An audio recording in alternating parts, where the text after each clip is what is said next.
Hey, confirmed. I am back. Hooray. Figures that the instant that I try to actually go live, my internet dies. But hi. It's Friday. We're back in the Pokemon stuffs.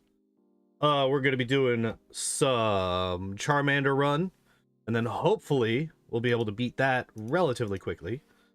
And after that, we can do some Spearow and finish that one up. That is indeed that's the plan. Yeah, we're gonna get right into it in 3, 2, 1 and go. All right, so looks like we are okay. So we are at okay, so we're at this fight here. This fight, I don't know, I don't remember if we actually had a chance to try this fight. I think I just was about to fall asleep, so I stopped. So what we're gonna do is we're just gonna start off with 3 sword stances, because fuck it, why not?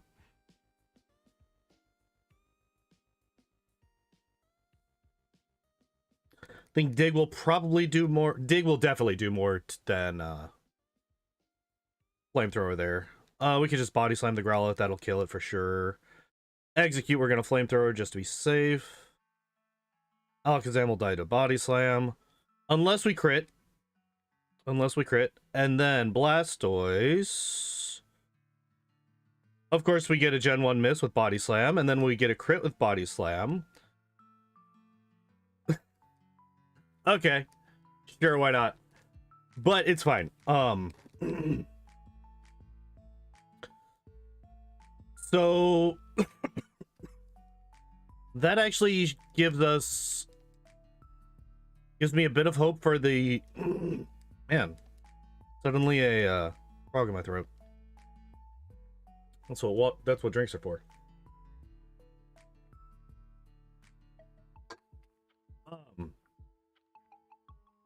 But yeah, so that actually gives me a bit of hope for the champion fight. That one might be a... hello, Taco. How you doing? Get that full restore.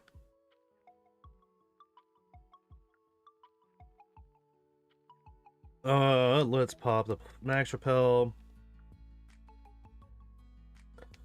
So yeah, the scary thing is, I think it's literally just Lance. I think it's actually just Lance that's the issue, in the Elite Four. If we can get past the Gyarados with a decent chunk of health, I think we should be fine. It's just...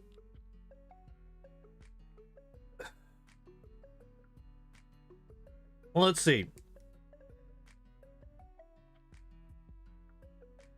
Gyarados will not be one-shot by a body slam. We'll need a bit of extra damage to deal with him, so at least 2 turns. So I think what we need is we need to outspeed the Gyarados, and we need to have enough special and health to survive a Hydro Pump. If we could do that, then I think we have a decent chance of beating Lance. It's just what level do we have to get to be able to do that, right? I believe Charmander was one of the ones that I had to get to the highest level. It was one of the higher levels, simply because of that. But that could have been because my DVs were really low on my last Charmander. We might have a stronger Charmander this time than last time. I don't fucking know.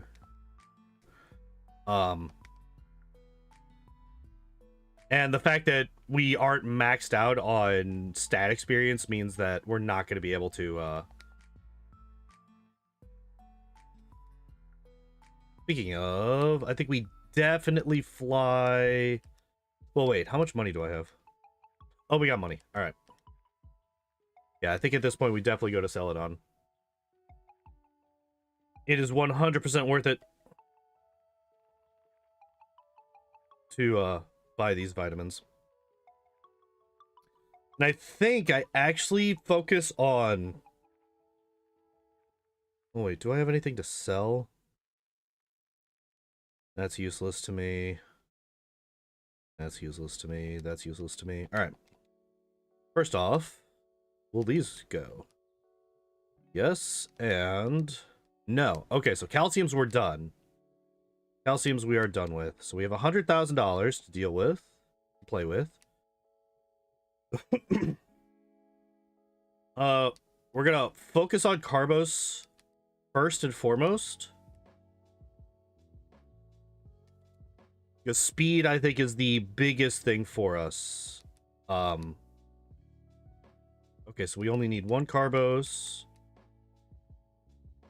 2 proteins,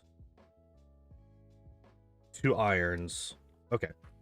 So 1 Carbos, 2 proteins, 2 irons.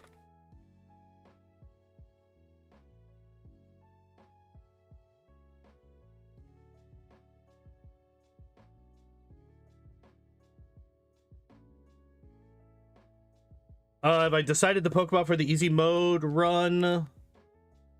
No, I have not. I know that this is how much I can use. Once I do all these, I will then save and buy a couple more HP ups. No, I'm still... I think I've narrowed it down. I think I do want to do either Hypno or Tentacruel. I mentioned that last on Wednesday, but I think I have decided that it is going to be one of those two. Wow. Still, okay.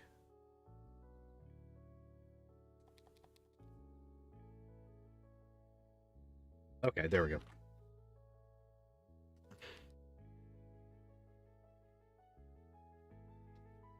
All right, we are maxed on vitamins. I'm kind of leaning more towards Hypno. We might actually just do one and then the other. That's actually kind of what I'm thinking right now. Is that I think we start with Hypno, and then after Hypno, we do Tentacruel. Look at Meme Lickitung moveset. I think he'll do good with him. Maybe. The thing with Lickitung is, if I'm not mistaken... Ooh, let's get rid of our other Pokemon. If I'm not mistaken, Lickitung has one of the lowest base stats totals of any fully evolved Pokemon. In Gen 1, at least. If I remember correctly. Alright. Oh. Rare candies. How many do I need to save? I don't think I need any for Bruno. So one for Lance, one for the champion for sure. So we'll use 9 of them.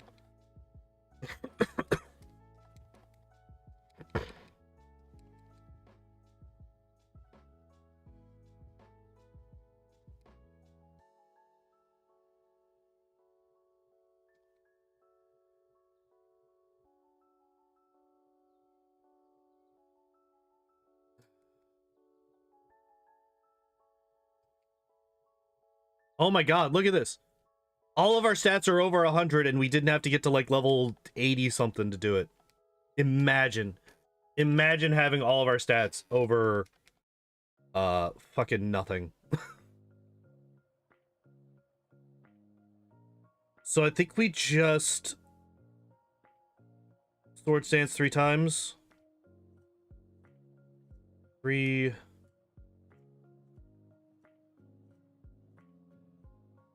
We still want to flamethrower the Cloyster because it's just got such a high defense stat. But I think we body slam. Wow, really? The Slowbro still survives, huh? Jinx is definitely dead. Jinx is 100% dead. What's been the easiest solo run so far? If we're talking about all of the ones that I've done, green and gold, Mewtwo. Like, there's not even a competition. But that's kind of unfair. Mewtwo's a bit unfair. I think if we discount Mewtwo, I think the next one would be Gengar. Again, by a large margin.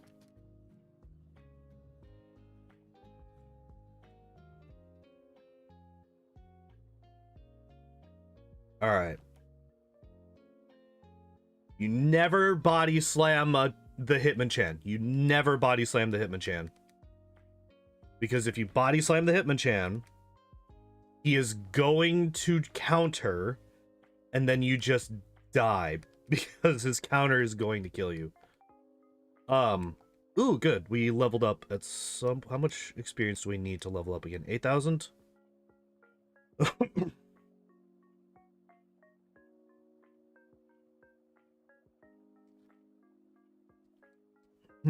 Let's see. If we so even if we ignore Gengar and the ghosts. So let's discount Mewtwo and the ghost Pokemon.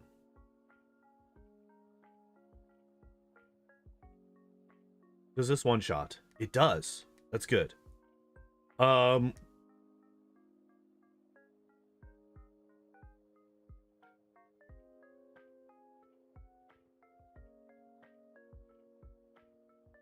Shit. Okay, good. And we outspeed the Haunter. That's actually really good to see. Outspeed the Arbok. We're probably not going to outspeed this Gengar. We do. Hell yeah. Okay, beautiful. Oh, interesting. We just leveled up.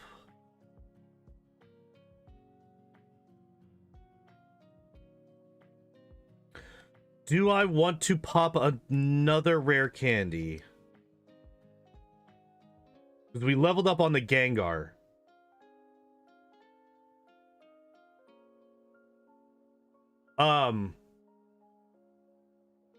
Yeah, if we discount the ghost, then it would probably be Articuno. If we then discount the legend, if we discount all legendaries and ghosts,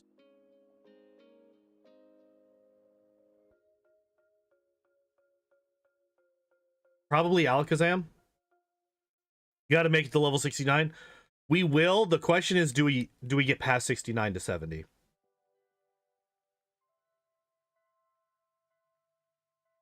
And we will probably make it past 70.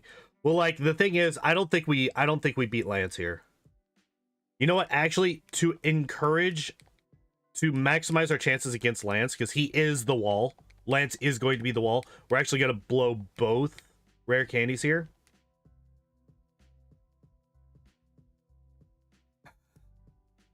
Because this thing right here, this is the wall. This is the wall for Charmander. So we do outspeed, and it's a critical hit. That sucks. That really, really sucks. I wanted to see how much a Hydro Pump would do without a crit. But the fact that we outspeed is actually really good. So that's a 3-hit KO, potentially a 2-hit if we get a crit. Maybe not a 3. That's close. That's close as to whether or not that's a 3-hit. Lost my mouse there for a second. There we go. All right.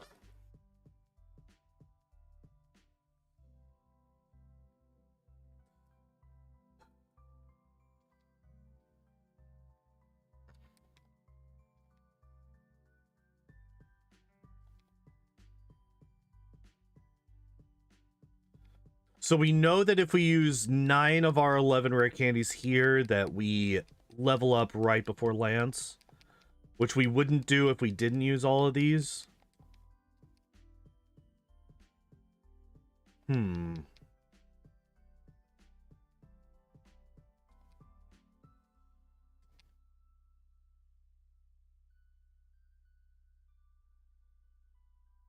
last time also, we didn't get any attack drops from the Dugong, which we just did. All right. Body Slam will not... Oh, that's right. It was Flamethrower, didn't quite kill the... Oh, it's a damage range. Interesting.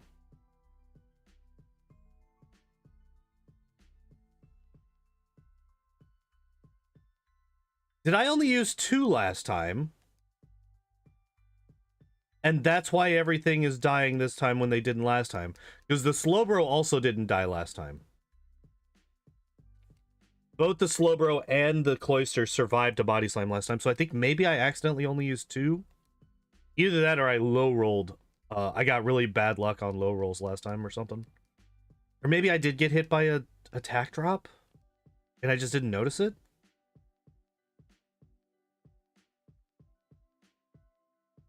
Very, very strange. Very strange. Alright, so that's the end of my badge boost glitch.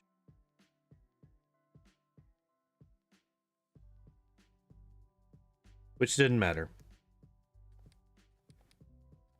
And we did actually end up leveling up quite a bit earlier than I thought we did. Last time I thought we leveled up on like the final Onyx or the Machamp maybe because I just wasn't really paying that much attention. But now we know that it was, what was it, on the Hitmonchan, I think?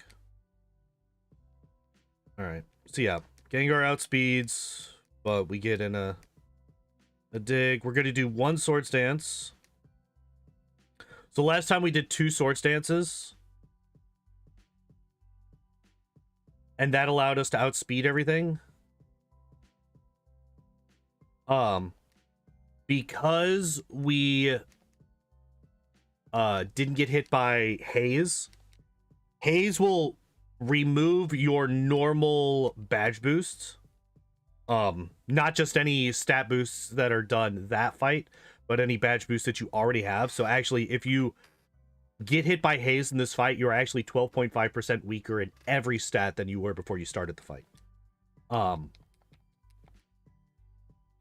So because we needed 2, because we only used 2, fucking, Jesus Christ, words, please. We only used 2 Swords Dances last time, and we were able to outspeed all of the Gengars and everything. That means that we only needed 1 to be able to outspeed. But only using 1 means that we did not one-shot the Golbat. So that's also good info to have. We are learning. Hopefully, we don't get crit by the fucking Gyarados here.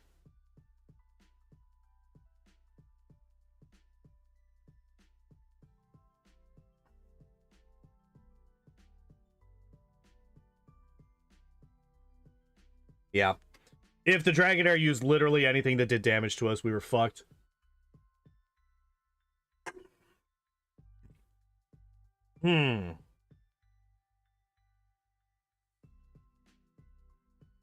So this is what I was worried about. This is what I was worried about. A Hydro Pump did basically one shot, right? I had 3 health left after that. If I Swords Dance... If I Swords Dance turn 1... It will increase my special by 12.5%, which means that the Hydro Pump will do less damage. If we... So I think the play is we Swords Dance turn 1.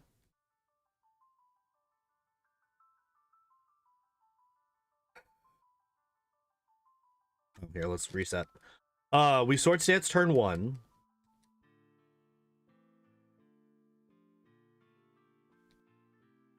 And then we Body Slam. Okay, wait. Sorry.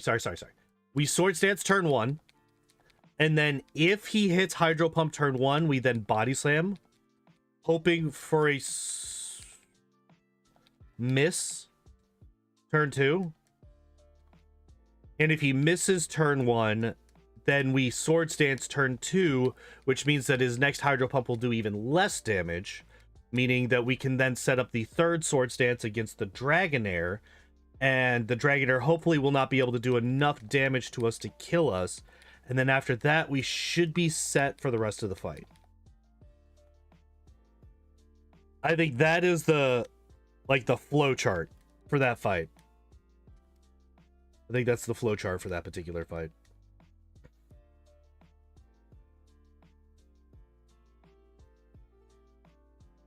Oh, I know what happened. Last fight when I was like, why did the Cloyster and the Slowbro die? It's because I had extra badge boosts. That's what it was. Damn it, the crit. I had been hit by 2 growls, right? Plus my Swords Dances. Even that one did a lot. That actually, without the badge boost, that Hydro Pump actually kills us. Funnily enough. Also, funnily enough, because we took that much damage, I am worried, so I have to heal.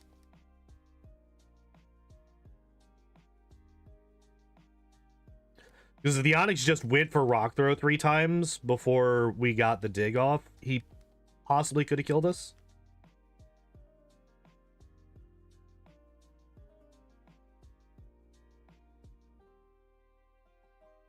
If we were at that low health.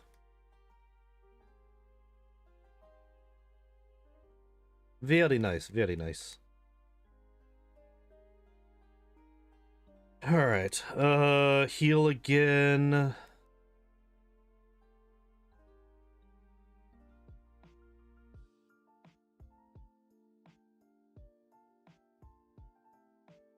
Perfect.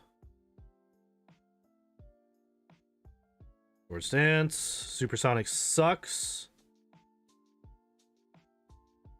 It doesn't really hurt. Oh, he used Haze. All right, we're gonna risk a Swords Dance. Come on.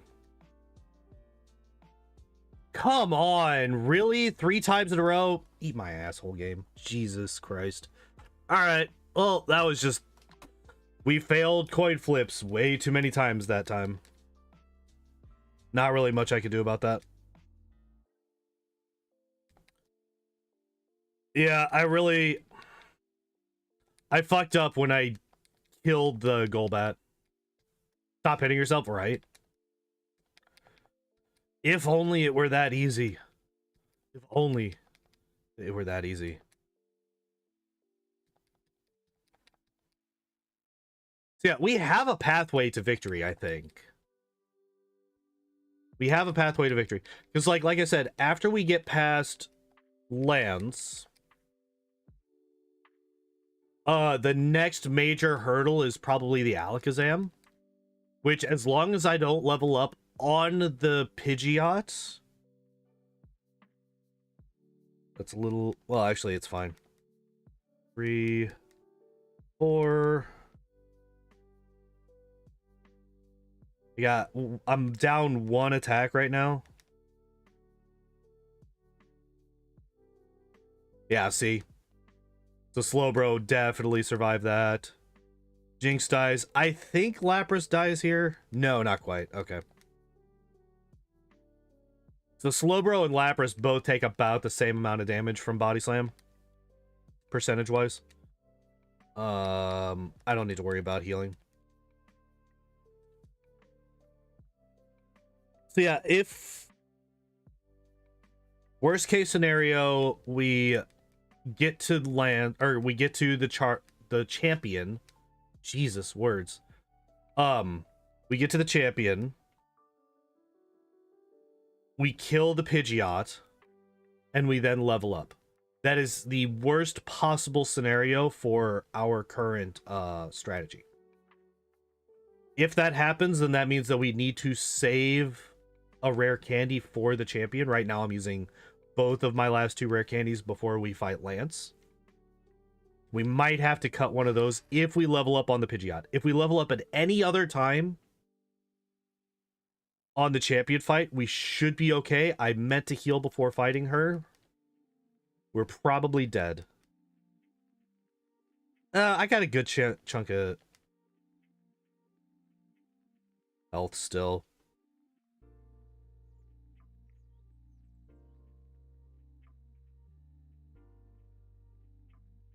We just need that, exactly that to happen. All right, we now outspeed and we one-shot everything. We're good. Everything's fine.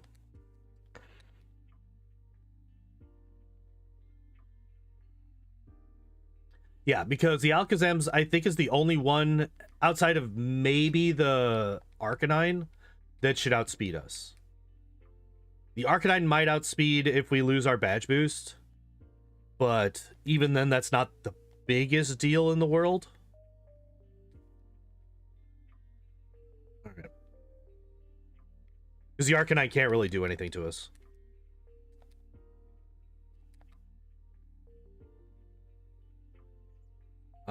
It can't really kill us. If... Alright, so Sword Stance turn 1. And we get crit by Hydro Pump. Also, that can happen and we're just dead. There's nothing we can do about that. If he crits us, we die.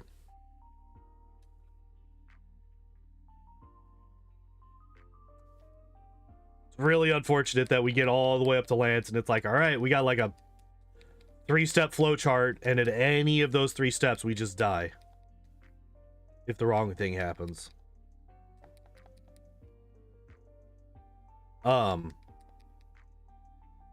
Yeah, what does the champion even have that can kill us? Obviously, the Blastoise can kill us if it hits us with the Hydro Pump. Like, especially if it crits us with Hydro Pump, we're fucked.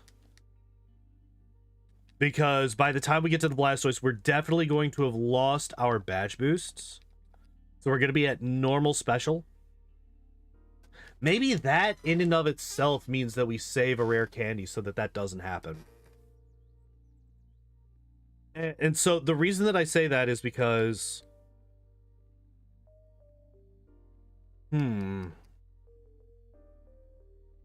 Oh, oops, I used too many. Yeah, I was going to say Cloyster should survive. Clamp actually does a lot of damage here. That's really unfortunate. Slowbro should survive on very little damage, or very little health. Jinx is dead. And Lapras is dead? Yeah.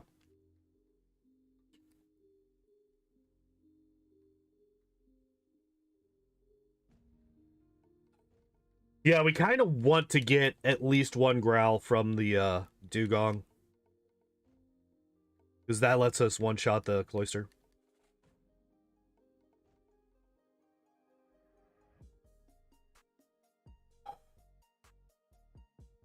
Yeah, I'm kind of talking myself into saving a rare candy for the champion. The more that I think about this, because I really, really want to make sure that I have enough rare I want to make sure that I have the 3 badge boosts to boost up my special against the Blastoise. Because Blastoise is going to be using Hydro Pump. Fortunately, the Blastoise is fairly slow, so it's not very likely at all to get a crit.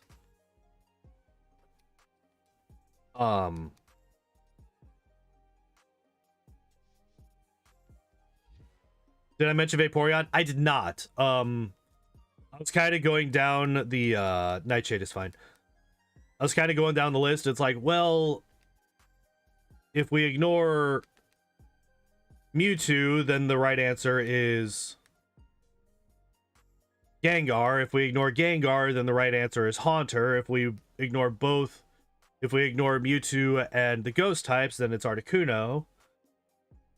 And if we ignore all of those, then it's probably Alakazam. If we ignore that, then it's probably Starmie. If we, like, there's a long list before we get to Vaporeon. Now, Vaporeon is very good. Like, no, let's not. Nope, no heals. One rare candy. Only one this time. I want to see how this goes. This does mean that if we, so since we are one level lower, if we get hit by, we actually have to use Swords Dance turn 1, otherwise Hydro Pump kills us.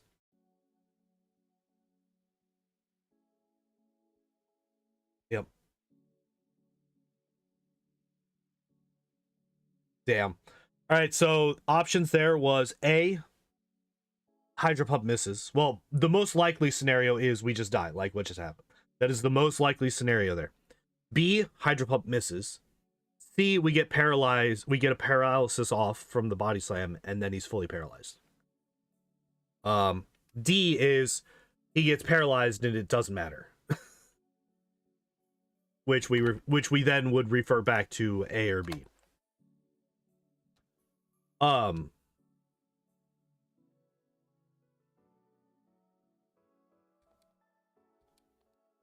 This can win, I think. I think we can definitely win at this level, which is why I'm being kind of stubborn and not just death looping. And gaining the experience that way. I think we actually can win this. I'm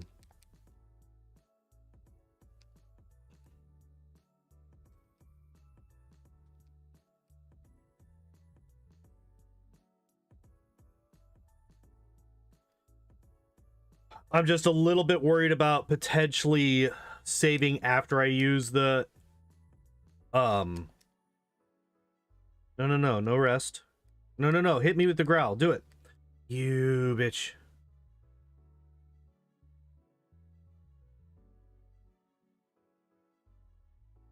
You would clamp. And then she super potions. Actually, the super potion doesn't matter. You also survive on very, very low health. Jinx and Lapras both die. Oh, the Lapras is the damage roll. Okay. That kind of makes sense. The Lapras and the Slowbro both take almost the same amount of damage percentage-wise from Body Slam. I think I mentioned that earlier.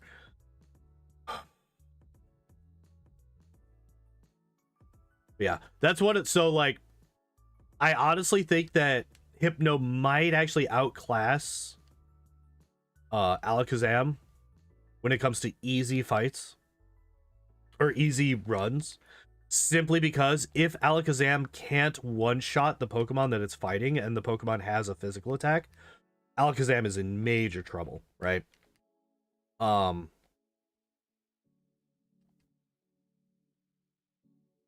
Hypno has a lot more bulk at the cost of a bit of speed and special, I think. But even then, it's not that much that it's losing out on relative to what it gains. I legitimately think that Hypno is probably the better out of the two between Alakazam and Hypno, in Gen 1 specifically.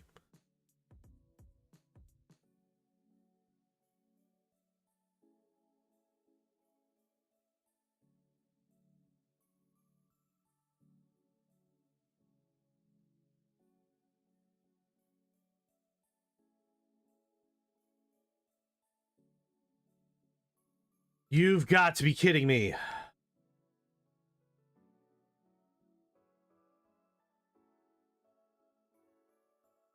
Okay, we win. Jesus. Would we fail?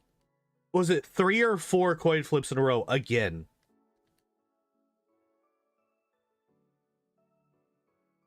And like, that's the thing, like, you might think, why the hell are you still trying to set up on the Golbat? It's because the Golbat's the best one to do it on. The Golbat's the only one in her party that will neither put you to sleep nor paralyze you. Okay, we'll use a full restore. Fuck. Why not? Let me actually just look at this. Yeah, everything's maxed out. All right, here we go. Time to die. Again. Please, please, please. Miss. Damn. No crit. Oh. Fuck. Damn it. So what we want to see is I mean, Dragon Rage kills us there. Hyper Beam has a chance to miss, so we could have just missed. Bye, kitten. By the way, there was a secret John. There's a secret Johnny cat in the lap the whole time. Bet you guys didn't even know.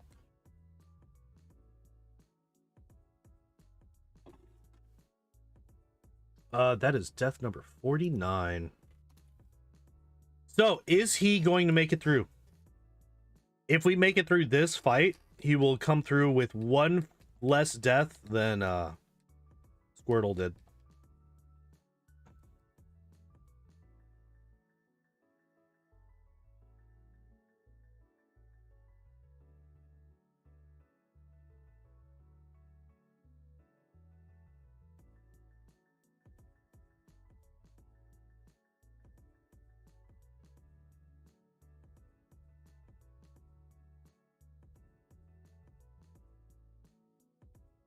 All right, there we go.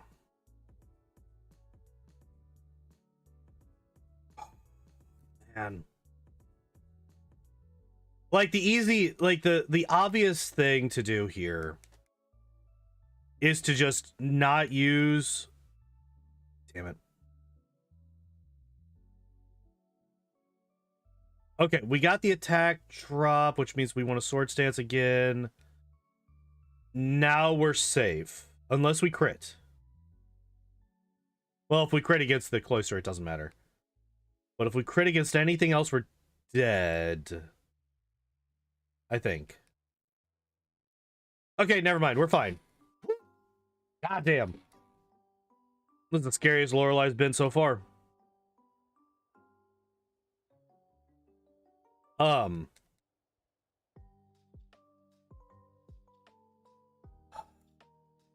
Yeah, like I said, the easy answer to this particular issue is we just level up more, right?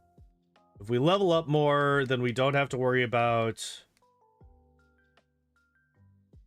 the Gyarados quite so much. It'll start doing less damage as we level up.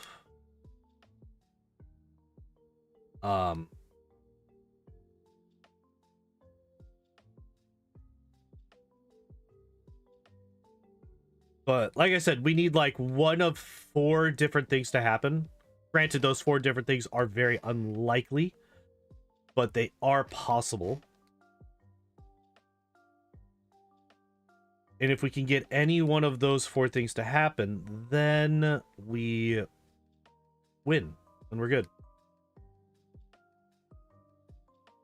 Nightshade is fine. God damn it. God damn it. Thank you. All right, we win.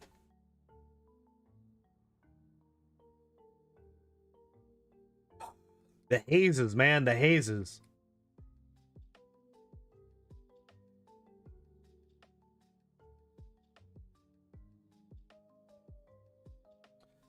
There's an argument to be made to not do the second Sword Stance there if we don't get hazed.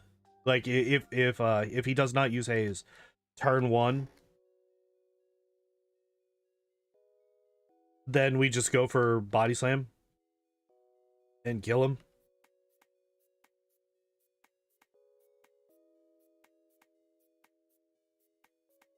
Alright, so we Swords Dance, Hydro Pump, Body Slam. Yeah, okay. So we almost got option C there. Paralysis into fully paralyzed. If that had happened, we would have been alright. Well, not really, right? We still would have had to set up against the...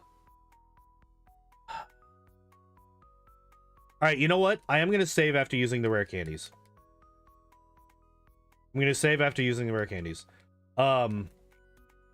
Just so that we could just go straight into it every time. We don't have to worry about popping all these, trying to, you know, canceling the evolution and all that good stuff. We're just gonna fucking do it. We're gonna commit. Because I fully believe that we can get past this. We just need to worry about a couple of low percentage chances. Like I said, best possible scenario, turn 1, we get a miss.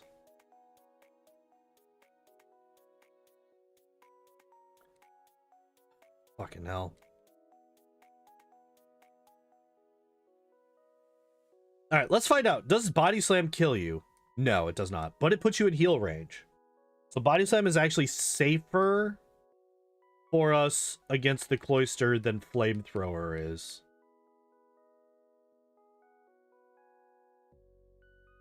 But you can actually kind of see just how... Jesus Christ. Alright, well, that's a thing that can happen. By the way, I mentioned this. Lorelei can still just kill us.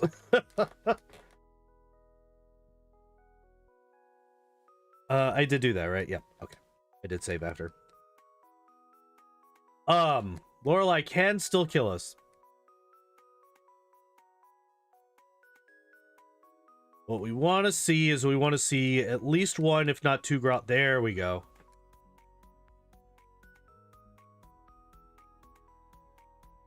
Alright, so now Flamethrower one-shots. Oh, we also got a crit.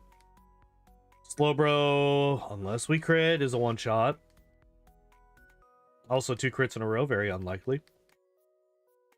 Lapras is also a one-shot on Body Slam. Alright. See, that is the difference between no growls and a growl. One growl makes that fight so much safer.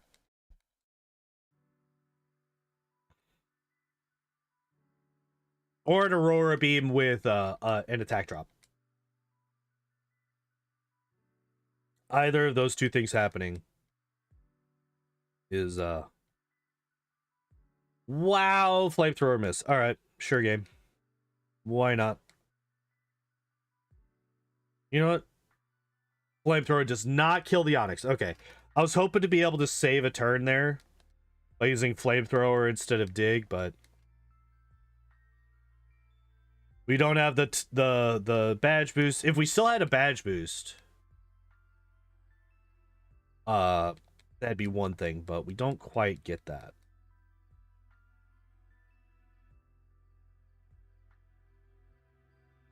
Dream meter is perfect.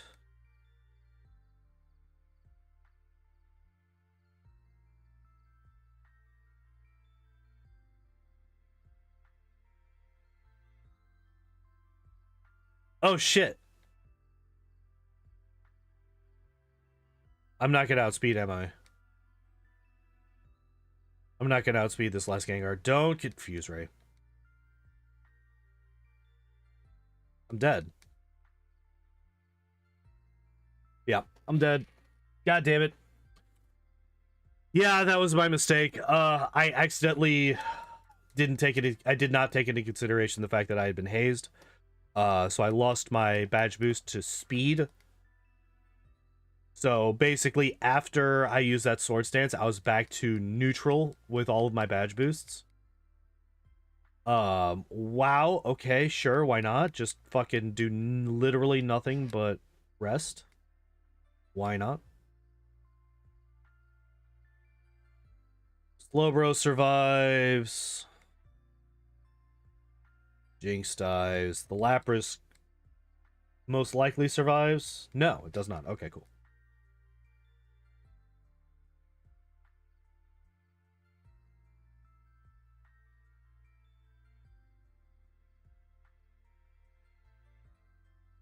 Mewtwo, Articuno, Gengar, Vaporeon, and all 0 death runs. All have odds except Mewtwo so far. Oh yeah, you're fine, you're fine, Matt. How dare you? How dare you speak when you have an opportunity instead of dropping everything you're doing? So while I do take the number of deaths into consideration, we also have to remember that there have been multiple runs where it would have been a 0 death run, except some nonsense luck happened, right? Like I got hit by sand attack once and I was never able to hit for the rest of the fight, right?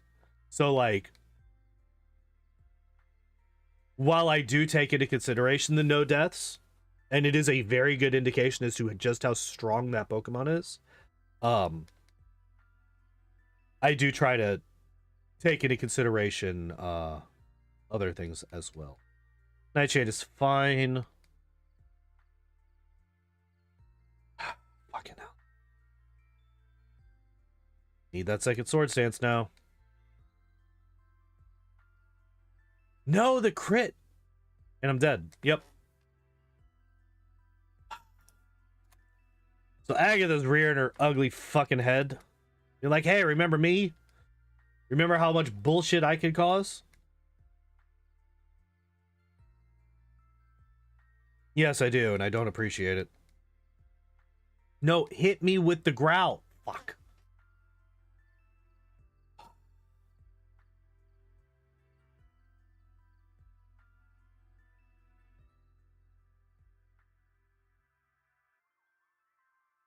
Actually, I have the page pulled up.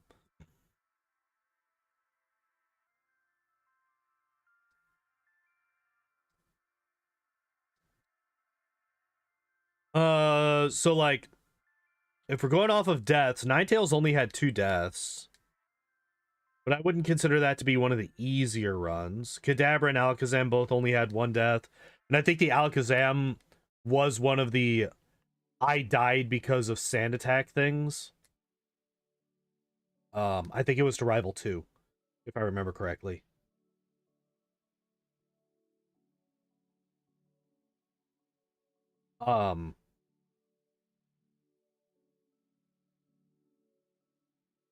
Let's see. Dugong had 3 deaths, and I think most of those were bullshit, if I remember correctly. Gengar had 0.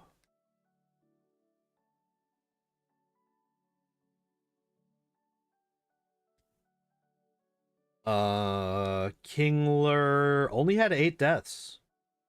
Kind of surprising. Kingler was definitely one of those runs where I was like, huh, this Pokemon's actually a lot better than I expected it to be. Executor had 6 deaths. Kingler actually got through the game faster than Executor did. Just kind of funny. Oh, Tauros. Tauros is another one of those where it would have gone deathless, except for some shenanigans. Yeah, 1 death for Tauros. 2 for Lapras. I don't remember what those 2 were. Hypnosis sucks. No, why? Yep. Hey guys, remember how I said that Agatha's rearing her ugly fucking head? Remember how I said that? Remember how I mentioned that?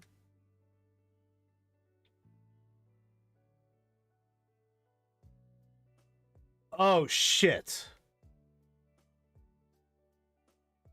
Guys, apparently I accidentally saved before I fought Bruno.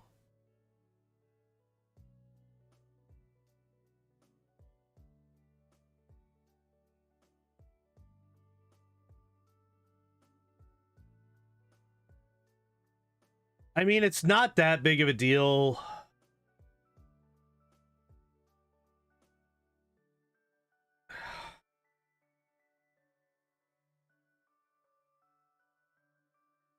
fuck. It's like Lorelei, unless you get like there is a very, very specific set of circumstances that prevent Lorelei from being a guaranteed win. So I'm not that worried about it. It sucks for sure.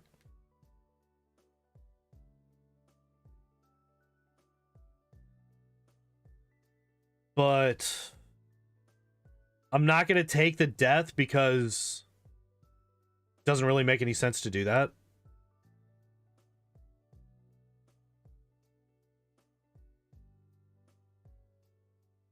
Fuck you. All right, we win. It's fine. We win this one. Yeah, basically all that that's going to do, it's going to save us a little bit of time at the beginning of every one of these runs. There's going to be one less fight that we have to deal with. That's guaranteed, that's like 99% guaranteed to be a win. And the loss isn't like an interesting loss. It's just, oh, I got crit. Not much I can do about that. Yeah, we're just gonna go. We're just gonna continue. We're gonna pretend like we're fighting Lorelei every time. It is gonna cut down on the... Damn, the miss. Wow, that did actually really high damage as well. That was a high damage roll on that. Why you gotta miss the second one? Why can't you miss the first one?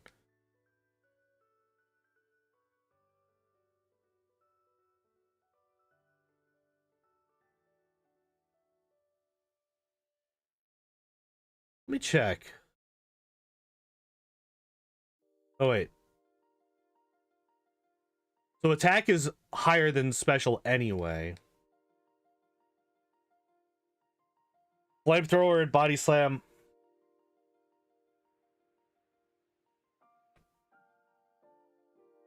And I've swords danced. Oh, we get outsped. It doesn't matter. That is good info to have, though. This is the first time we've actually made it to the Aerodactyl. That's actually really good info to have, that one badge boost is not enough to outspeed the Aerodactyl. Okay. That's fine.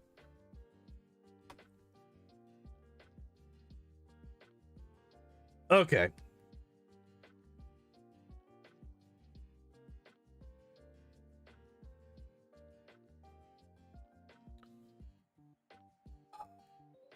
Man, I did not want to get out of bed today. It was so cold in my room because I forgot to turn up my heater. I was not expecting it to get as cold as it did today. I woke up and it was probably like 40, 45 degrees in my room. Maybe a little bit warmer than that. Maybe not that bad. It was still pretty damn cold. And I was like, man, I don't want to move. I'm nice and comfy under my blankets. It's nice and warm under here. It's cold out there. I don't want to go out there. Took a lot of willpower to get out of bed today.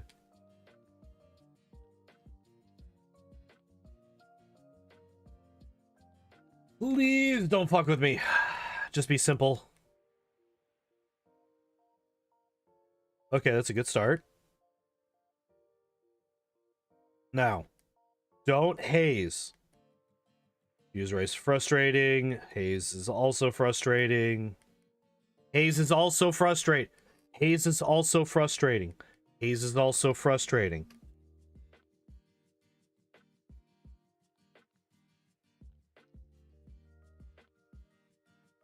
You've got to be kidding me.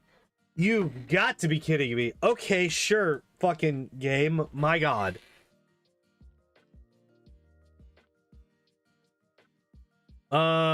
Use the move thingy people mentioned to just teach them seismic toss. It's kind of a meme move anyway. So the thing about that is that so those Pokemon are going to have to get, like, I would basically have to, what I would want to do if I was going to do that is I would want to remove the move for fights where it's possible to win without it, and only have it for the fights that it has with it. And because those runs are going to be so fucking difficult anyway, I'm going to be getting to level 100 regardless. That's going to make any fight that requires that has a ghost type Pokemon in it to be absolutely free.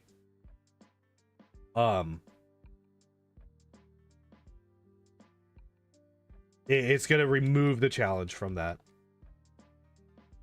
I mean, it's not even the micromanagement that I'm worried about. Well, actually, it kind of is, because I don't even know if that's possible. I'm sure I did it again.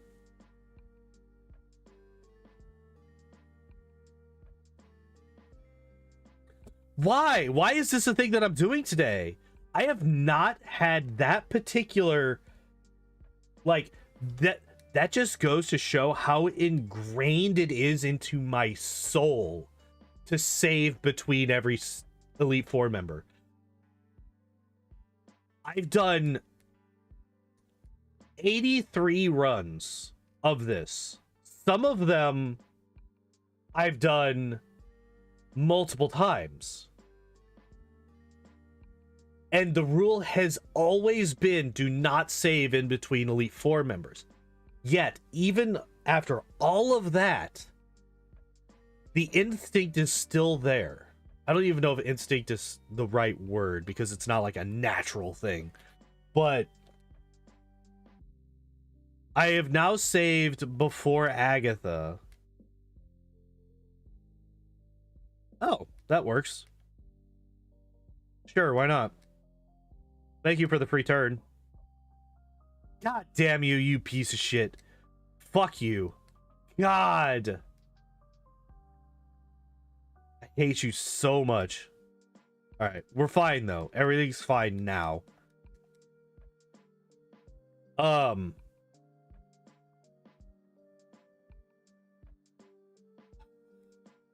mean, like the one frustrating thing is that this is going to fuck with the real time counter, because I am going to be saving time every time I reset now, because I accidentally saved again.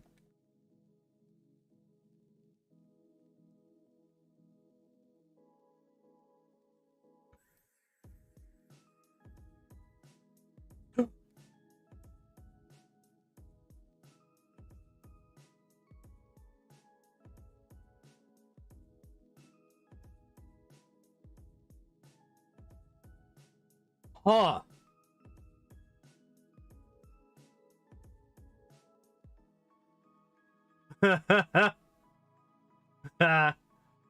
That was one of the weakest rolls that I could have had, because that should have one-shot the Gyarados. That should have one-shot the Gyarados. With what we know about how much damage my Body Slam does, 2 Swords Dances. So, like, basically every Swords Dance, we're stacking another Body Slam on top of the one that we're already doing, right?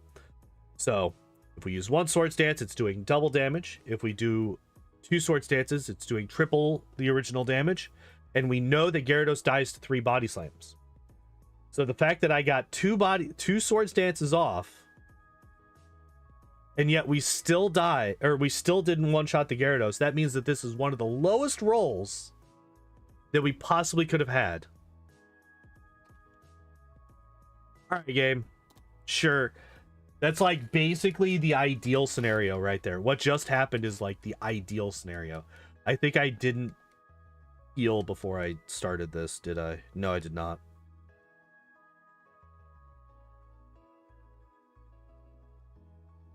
Just imagine a little Charmander body slamming a big old Gyarados, right? Alright, no haze. Supersonic is frustrating, but it's better than haze.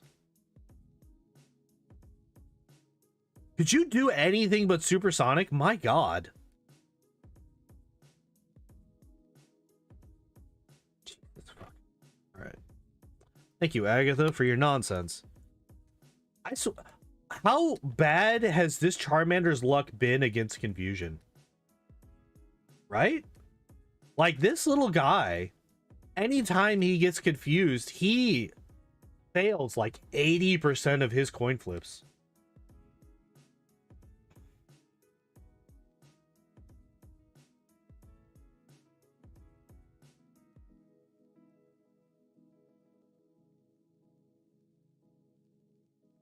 And then this fight is, I think, the best possible fight that we could have gotten.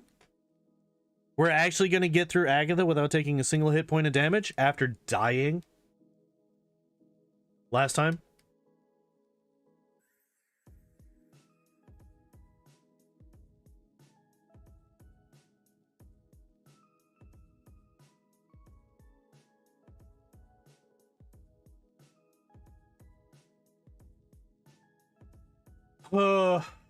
Okay.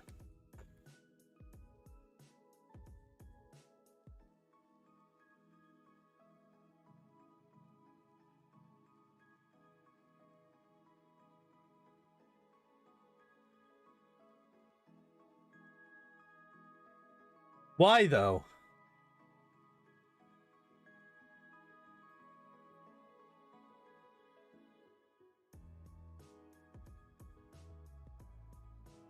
Why am I not killing the Gyarados?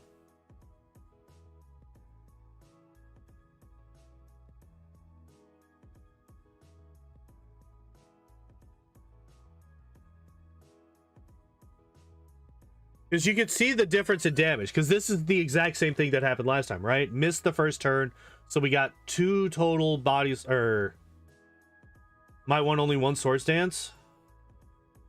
So the thing, the more Swords Dances that we can get, more Swords Dances that we can get,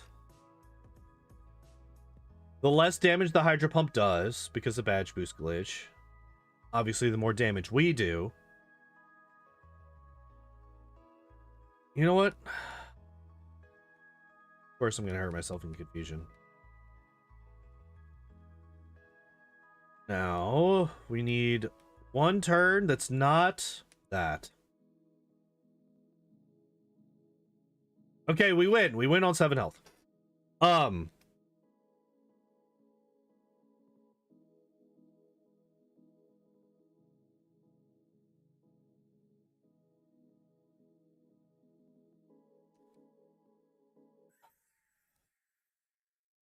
Try to think of how to articulate why. So, okay. So 1 Swords Dance will make it so that we still have to hit twice.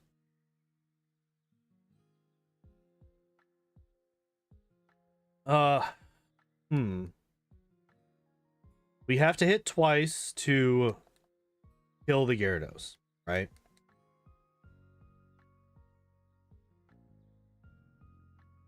We know that we need 3 Swords Dances or more to outspeed the Aerodactyl, so we need to get those done. All right, so we have to Body Slam here. It's weird. It's like suddenly our Body Slam is doing less than 1/3 before Swords Dance, right? Because that's definitely that's like 40% of his health bar left. So we did about 60% of his health. But before, we were doing about 1/3 of his health without any Sword Stances, right? Because like at first we were doing it without any Sword Stance. So that's really weird that suddenly we're doing less damage. Or maybe I was just misremembering. Maybe I wasn't doing quite as much as I thought.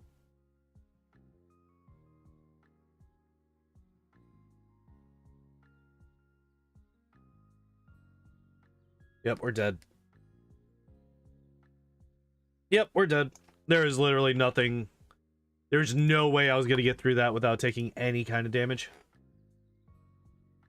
Sure, Agatha, why not?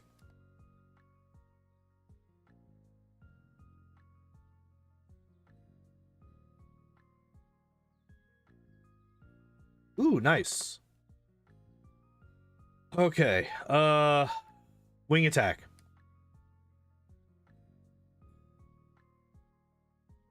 I kind of hate that Golbat, I'm not gonna lie. Literally 75% of that Golbat's moves are nonsense. Supersonic, Haze, Confuse Ray, Wing Attack. We want Wing Attack. I don't know why I put that on my ring finger. The one finger that you can't really wiggle around without fucking with the other ones. Hope the Hydro Pump misses. That's basically that. Yeah, that's the strategy. Our strategy right now is we hope the Hydro Pump misses.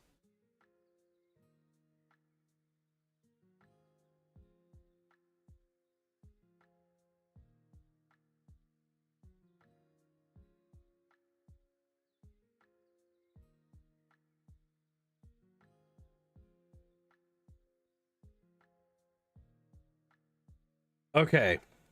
Yeah, I guess our strat is one Swords Dance.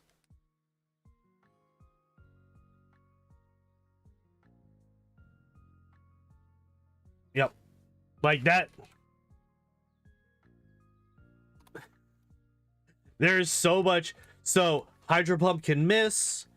We can crit with, well, critting doesn't actually help us that much. Critting actually does less damage. Oh shit, I forgot to heal. Nightshade is fine. Don't swap. Good. Use Wing Attack. Super Potion is also fine. Yeah, Hydro Pump can miss, or we could get the 30% paralyzed into 25% fully paralyzed, which is obviously not very likely. That's what, like a 7.5% chance that that happens.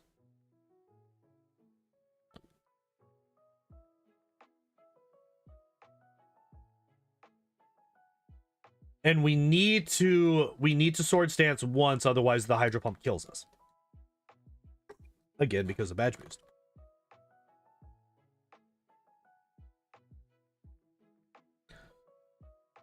God damn. Yep, alright. God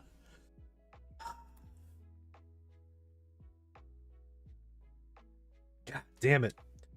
Let me through. Let me through, Gyarados, you son of a bitch.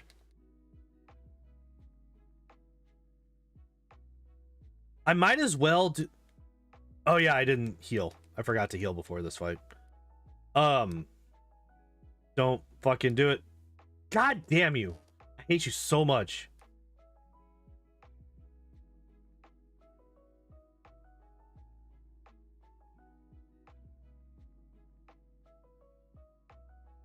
Yeah, I was fucking dead. I might as well have just reset once he hazed me again. Firing flashbacks all over again. Bad luck fire Pokemon. Yeah. Here, let's heal. That way I'm not at half health after a single Nightshade. I mean, but like the thing is, Flareon was like legitimately bad luck. This is just normal. We are currently hoping for really good luck things to happen. Fuck off! God, you're annoying.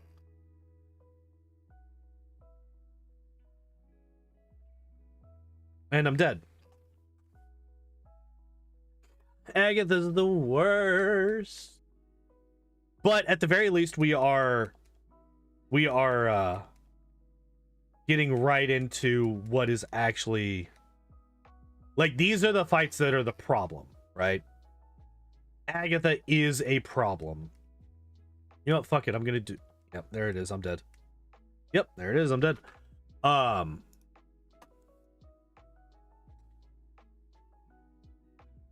Okay, so... I forgot to heal. Again. If I'm gonna be saved here, I might as well heal and then save again. Oh, cool. Free fight. Dream Eater 3 times in a row when I'm still awake. Congratulations, genius. Doesn't matter. All of the rest of them die to a single dig. Yeah, I guess the way that I should do this fight is I definitely start this fight with Yeah, I guess I do start the fight with a sword stance, and then I go from there, depending on like how things go. I may or may not just double sword stance against the first Gengar. Because if I double sword stance against the Gengar, then I one-shot the Golbat with Body Slam.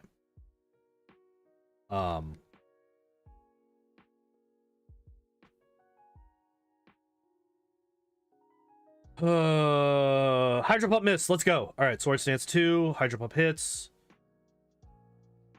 Body Slam, kill it. Doesn't quite kill it.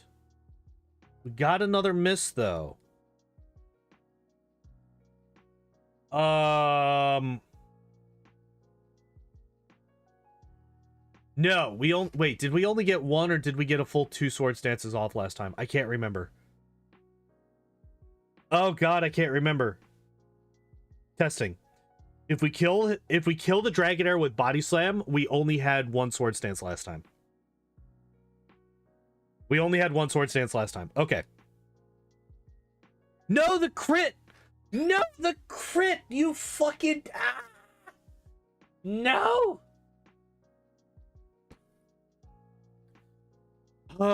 It's fine. Everything's fine. Everything's fine. Everything's fine. Everything's fine. We were probably, like... All things considered, we were most likely dead to the, Aerodactyl regardless.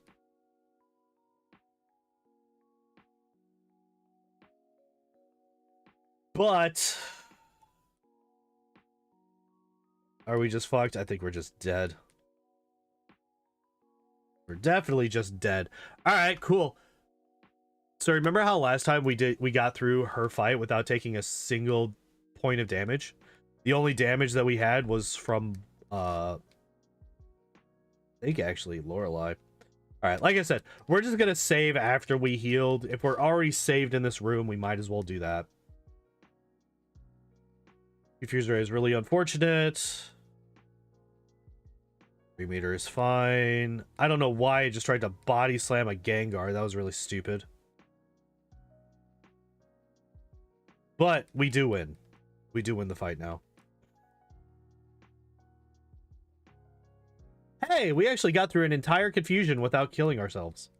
Imagine.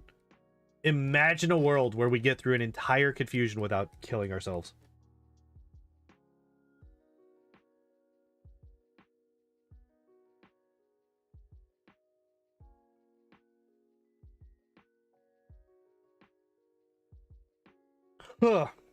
So something that I've realized today that I've never actually noticed before, you can actually get to the door to the next Elite Four room before it opens after the fight.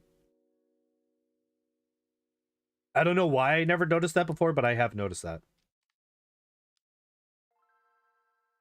Doing his best Agatha. Yeah, I'm just random AI. Don't worry about it. Yep, there's death. Oh, and a crit too to make damn sure.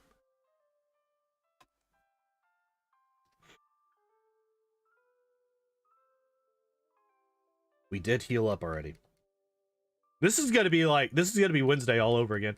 Yeah, we're gonna do Charmander and we're gonna finish both Charmander and Spearow today. No, we're not getting to Spearow. There's no way. It's not happening. Alright, we win. Yeah, I guess just double swords dancing against the first Gengar is the best play here. It's actually better to swords dance against the Gengar than against the fucking Golbat.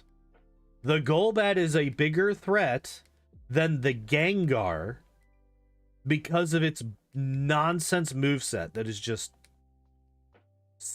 undoing everything that it's either undoing what we just did with Haze and potentially putting us back even further than just undoing what we just did, or it is confusing us. It is a 1 in 4 chance of not doing one of those two things. Plus a 6% chance to swap to the Haunter. Alright. Oh, hey, look at that. We're just dead. Even if we get to level 100, I'm pretty sure that still kills us. I'm pretty sure a crit Hydro Pump from that Gyarados kills us regardless of what level we are as this Charmander.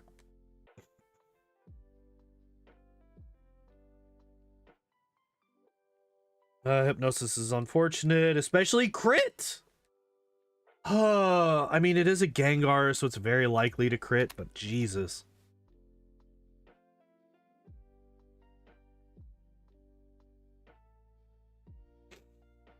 Come on.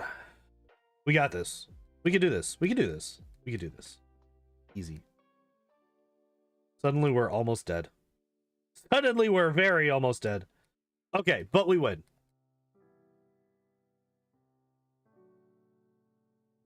So close, yet so far.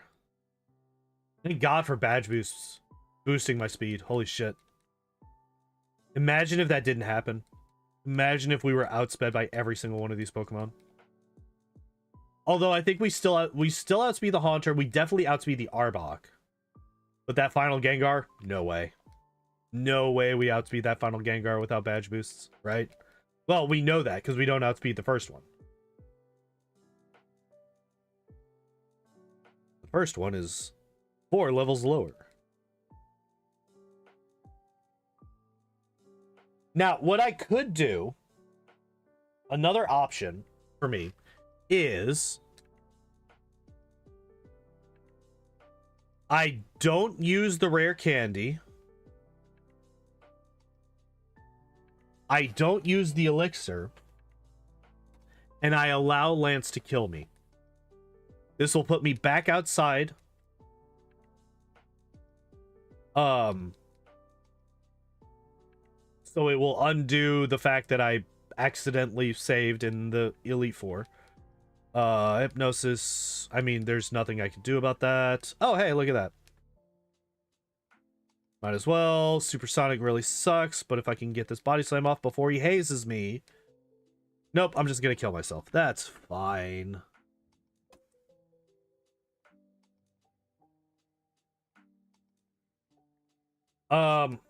Yeah, I think, okay, so I think the next time I die, I'm just going to let it stick. Oh, there it is. God damn. All right, well, we're back out. We're only down a couple of healing items, which I could just replace here. Ah, my ear is very itchy. I need a haircut, like really, really bad. I hate having hair as long as I do right now. Only reason I still have this hair is because it's too cold for me to get the haircut that I want. But that might not be a thing shortly.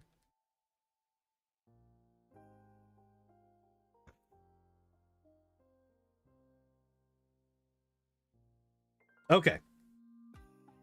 We got the attack drops that we wanted, meaning we got the badge boost that we need to ensure that we one-shot everything. Although we are a couple of levels higher than we were before.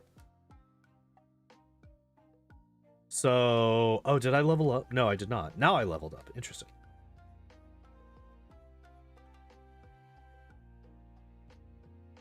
So I think the main difference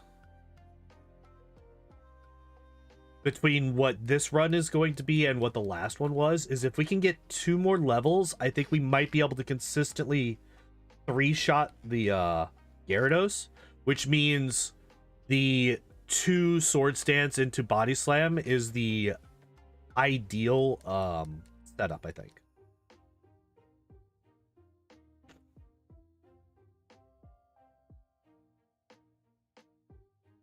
Testing.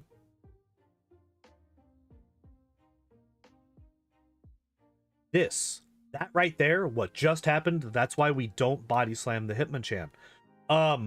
So he ended up going for Ice Punch, but had he gone for counter, we were capital D dead.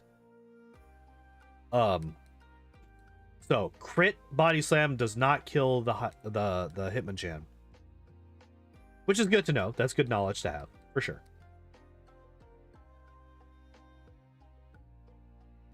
How close am I to leveling up? 330, 33, 16. Ooh.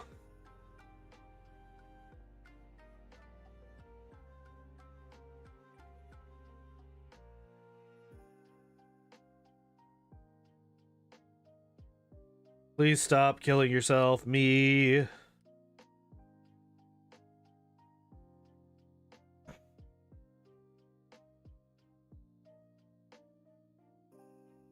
All right. That sets me up to be out to outspeed the rest of the Pokemon here.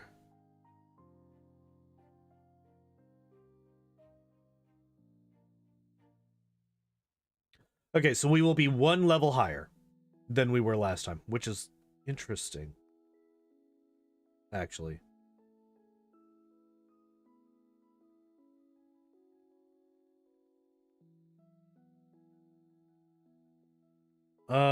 Elixir we will pop, and then we go.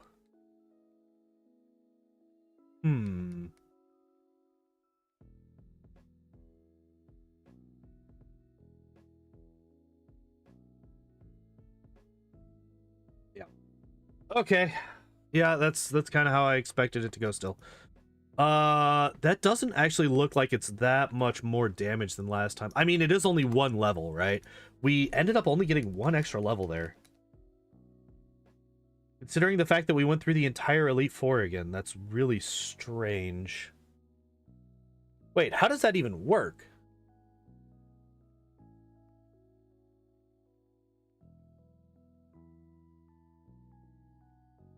Wait, were we only 1 level higher? There's no way.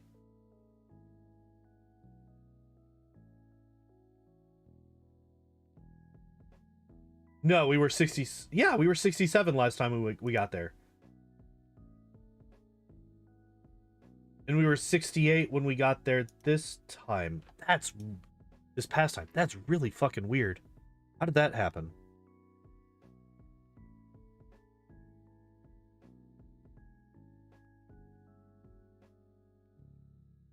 What did I end up getting to when I beat it last time? Level 82. That's actually really funny. Level 82 to beat it as Charmander. That's the level that I had to get my Charizard to beat it when I was a kid. That's actually really funny.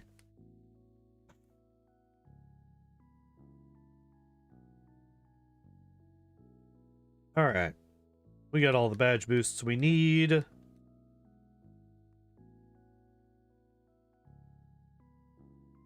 Fucking crits.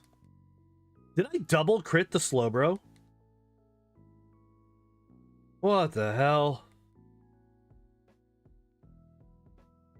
Alright, get me out of here.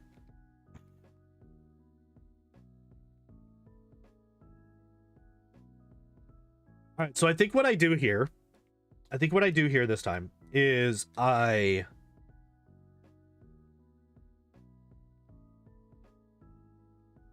do the same thing that I did last time, right? We definitely flamethrower the Hitmonchan.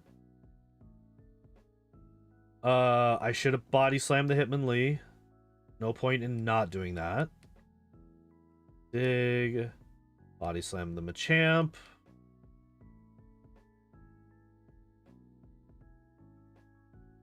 Pop max potion. Get ourselves back to full health. So I think we die. And we keep the XP again. I think we die and we keep the XP again. I do believe that we should be able to... Beautiful. Alright, we one-shot everything. God damn you.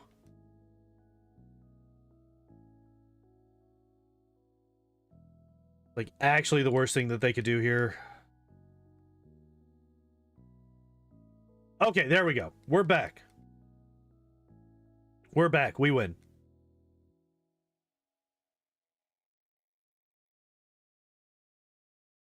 Think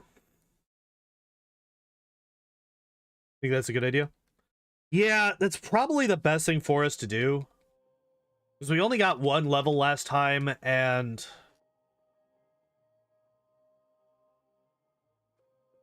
Let's see, what am I... So dig... I'd want to dig against the 2... Well, I don't even need to dig against the 2, right?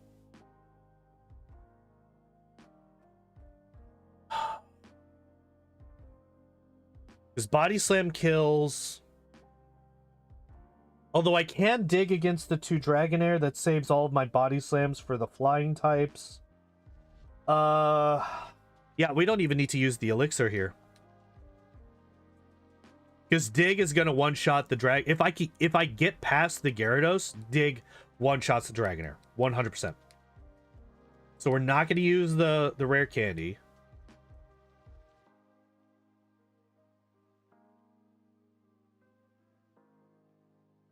All right, that's fine. We're dead. This means that we should be 79 or 69, LOL, by the time we get back to Lance. If we can get to 70, I will, like, if we are 69 before we get to Lance, I will pop the rare candy to get to 70 and try it at 70.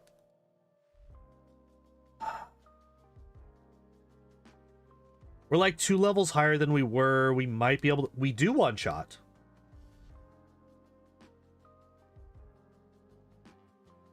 Could I not crit the Slowbro? I would like to have some info about that. Thanks.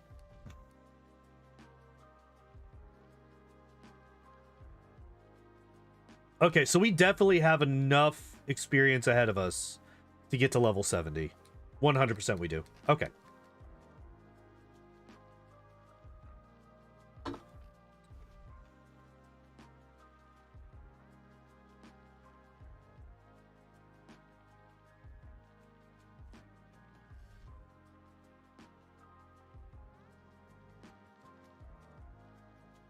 I don't know why I used dig there. That was stupid. I think I did that last time too.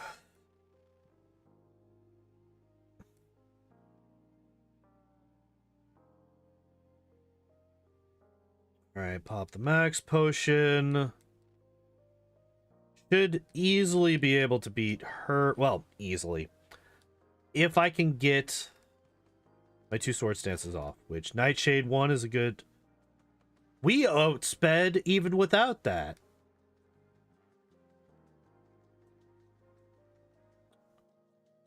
A level... Okay, so I now outspeed her first Gengar. Fucking critical hit.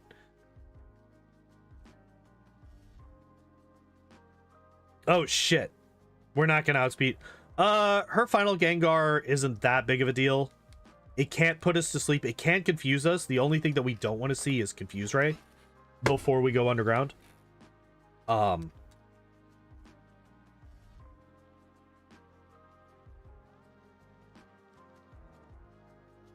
Yeah, so we are now level 69, so we're going to pop that to get to 70.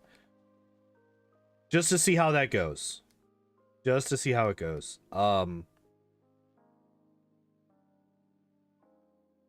We're now like 3 levels higher than we were before. That might allow us... Come on.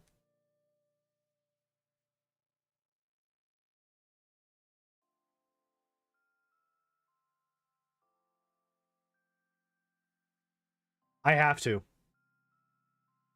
I have to Sword Stance here. Okay. Now Body Slam definitely one-shots these 2. Oh! That was a amalgamation of very unlucky and lucky things happening. We crit, which is very unlucky. We paralyzed, which is very lucky. He didn't get fully paralyzed, which is unlucky. He missed Hyper Beam, which is incredibly lucky. Okay.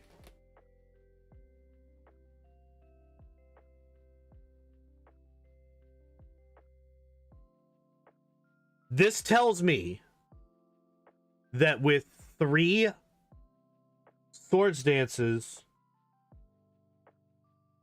we should be able to one-shot the Aerodactyl with Body Slam. If we could get 3 Swords Dances in this fight, we should be able to one-shot the Aerodactyl.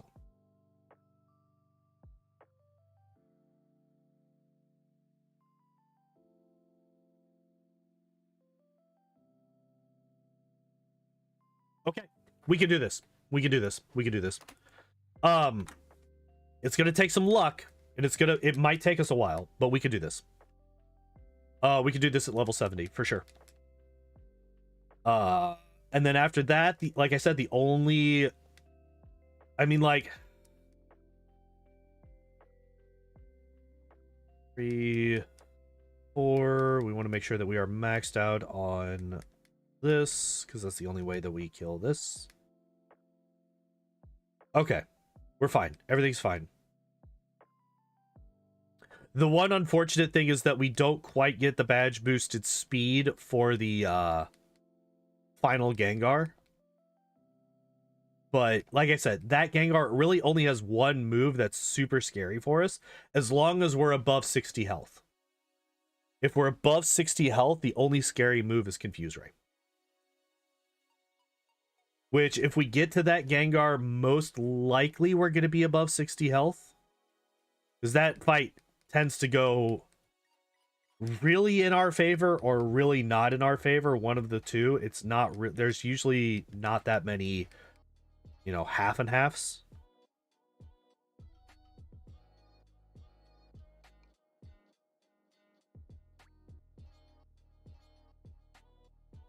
Ugh.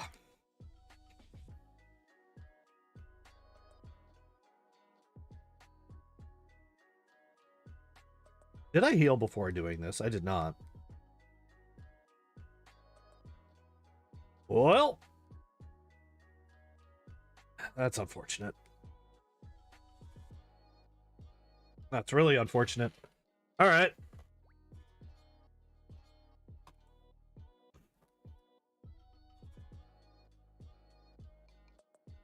There's an argument to be made to have just taken that death and taken the experience. And it is not a bad argument. However, okay, there we go.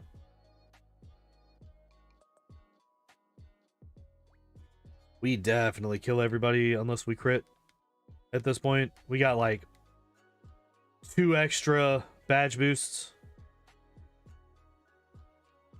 Oh, there's that crit. Oh, hey, there's that as well.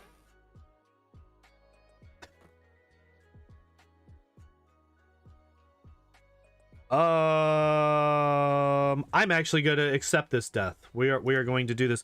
This might get us to the point where we can get through. Hello, Anno. What's up?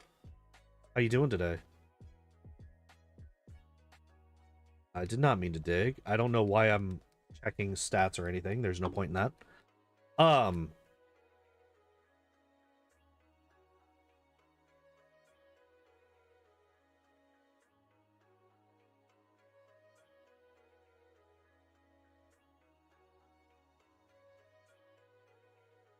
Tried streaming in Nuzlocke? Hell yeah. Haven't streamed before? Nice. Well, congratulations on joining the streaming side of things.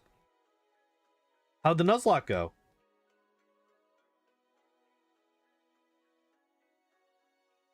Please don't crit. Hooray.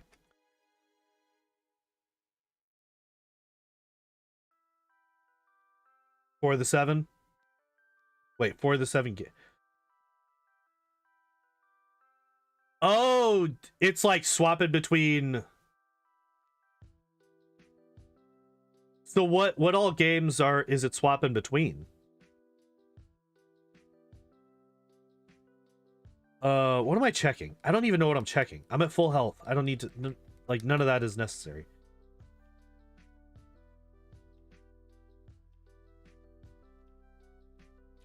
Red, crystal, emerald, fire red, platinum, soul silver, black.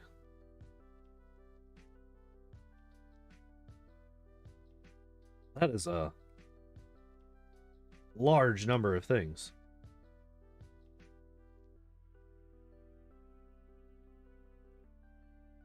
I haven't even... So I've never played crystal, never played emerald, never played fire red, never played platinum, never played soul silver, never played black. Like, literally, of all of the ones that you listed, I have played one of those games, and it's red.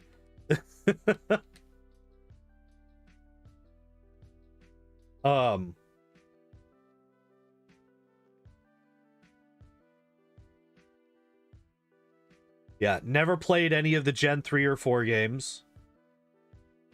So I played Gen 1, 2, skipped 3 and 4. I played either Black or White 2, but I never played Black or White. I can't remember which one I got. Like, which version. I got either Black or White, but it was the second one. Right? I never got the original. And then I got at least one, if not both, versions from that point on. Played at... No, I had Y...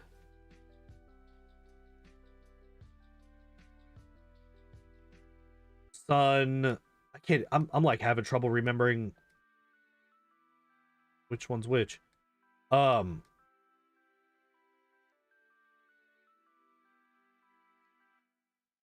and White are the best of the series? Hell yeah. I have not touched them. I've never played them. That's actually a question. If in about 8 years, when I finally get to Gen 5 for this challenge, do I play Black or White, or do I play Black/White 2? Which should I do?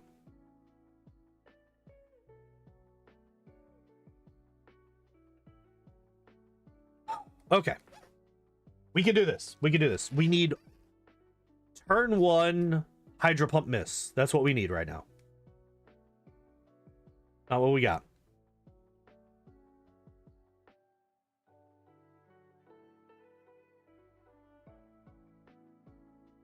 I need 3 to survive. Yeah. Black, White 2 are both unique, but Black, White 1 would make more sense. That's fair. And like, that's kind of what I was leaning towards.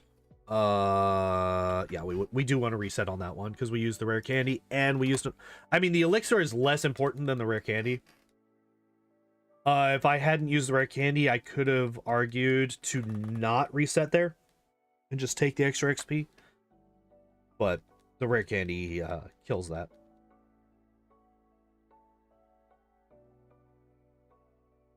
Crit.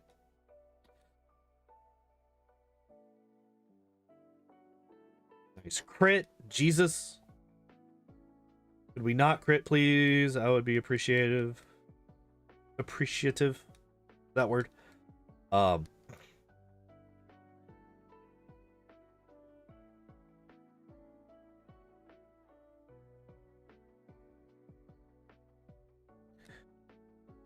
Okay. You are not an issue, right?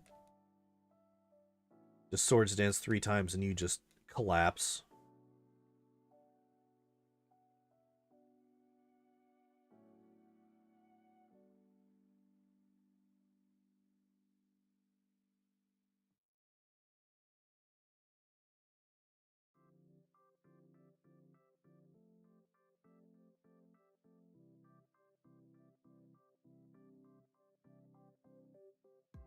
Yeah, I know. So I know for a fact that I'm going to be playing silver.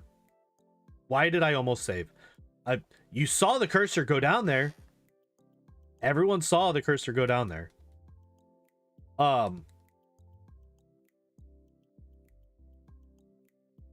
I'm definitely playing silver because that's the one that I had when I was a kid.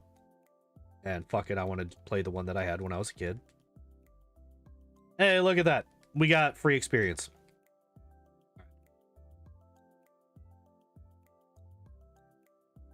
That is death number 80. Look at that. So before today, we were in the 40s when it comes to deaths. We have almost doubled our death count just in the Elite Four. Because we started right before Rival 6, right? That's the first fight that we had today, Rival 6. We one-shot Rival 6. And then we have been doing nothing but fighting the Elite Four ever since. Or actually, I can actually look it up. What did I have? Oh, no, wait. I'm sorry. I was in the 30s. I was at 39 deaths. So we have more than doubled the number of deaths.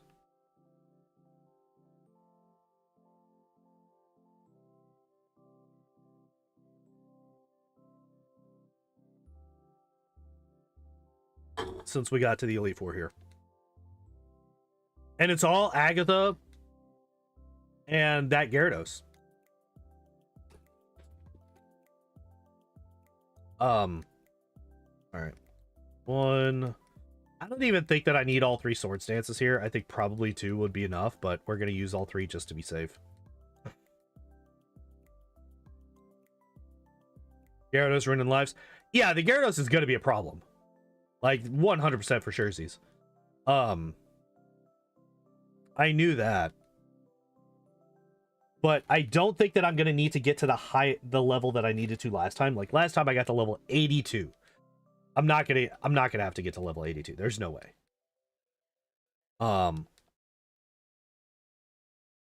I obviously don't remember how the last run went. It's been too long. Oh, I'm out of like just normal heals, huh? Yeah. I only have full restores. And yeah, you did mention it on in the Squirtle run.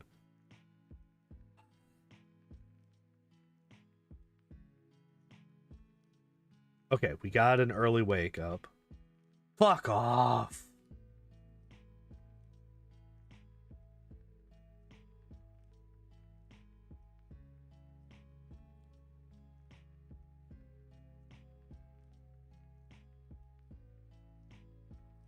Stop being confused now. Stop being confused. Okay, there we go. Oh, we win. We win. We win, we win, we win. What level did I need to get to outspeed the... I had to get to 68, right? So we might be able to outspeed the other Gengar by the time we get to level 72, potentially.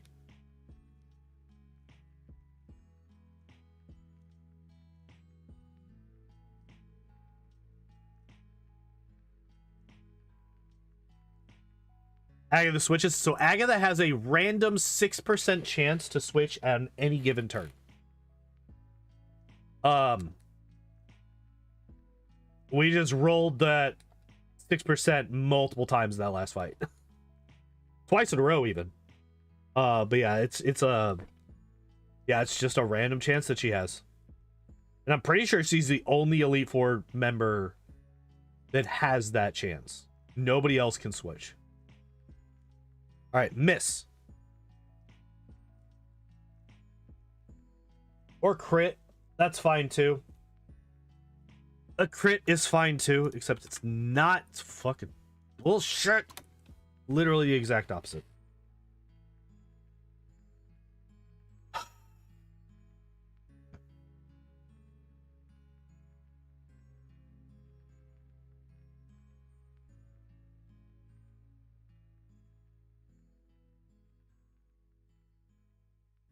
Yeah, when it gets to this point where I'm just like, I don't know, like there's not really much to talk about because we've talked about all the strats that we need to talk about. We've gone over everything at this point.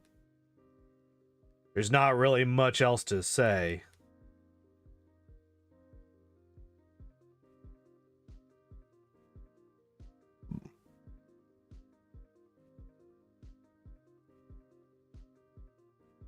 You'll be fine.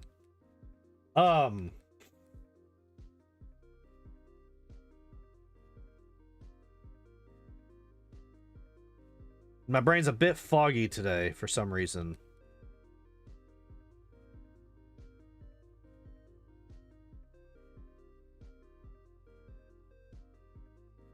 Oh shit, I used Body Slam against the... Speaking of my brain being foggy, I used Body Slam against the Hitmonchan. That's really, really dumb. Because we saw earlier that if I were to crit, that's not a kill. If I were to crit, that means that he has a chance to counter me and kill me. So I think anytime I die to somebody before Lance, I just accept the death and take the experience.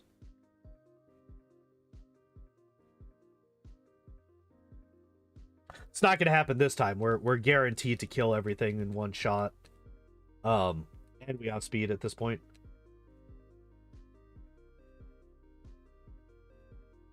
Body slams on bad things. Look, I didn't mean to do it. I didn't mean to do it. I just got done saying how much my brain is mush.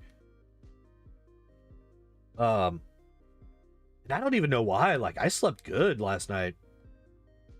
Woke up before my alarm went off and was like awake and alert and everything.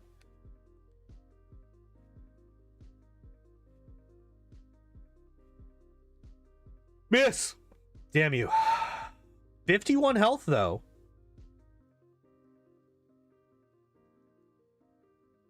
Yo, we survived. Okay. Agility. Agility. Damn it. Damn it. Damn it. Slam also. So here's another thing. Slam is a 70% accuracy. So the slam could have missed. If he had agility to either time, if he had missed with slam, had he gone for hyper beam, he could have missed as well, although it's far less likely at 90% accurate instead of 70. Oh man, we almost got there. No more chocolate pretzels. I do have chocolate pretzels. They're right here. And I did have a few earlier, but I'm trying not to have too many of them. A, I want to, like, you know, spread them out. I want to make sure that I have my snack for a while. And two, because I have decided. So okay, I'll just say I have had a lot of. So I still don't have water, by the way. It's been almost a month now, I think, since I had water in the house. Slam has lower accuracy. I swear I've seen Hyper Beam miss more on you. Probably, but they also use Hyper Beam more often. I think. Also, more of his Pokemon have Hyper Beam than Slam. Only his Dragonair and Dragonite have Slam, whereas all 5 of his Pokemon have Hyper Beam. But yeah, so because I don't have any water, cooking is a thing that I try not to do. Accidentally used an extra Swords Dance because I wasn't paying attention.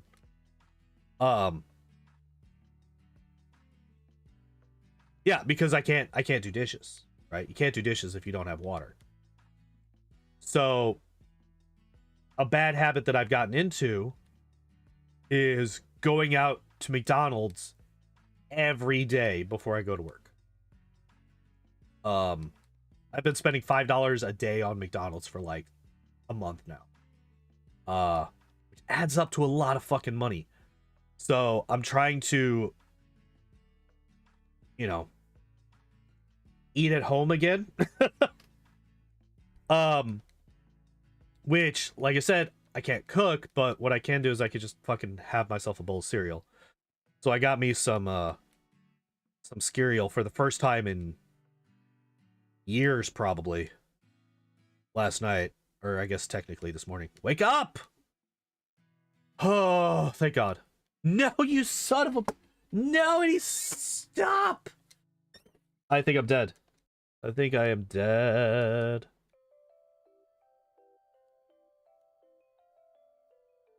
Only way I survive this.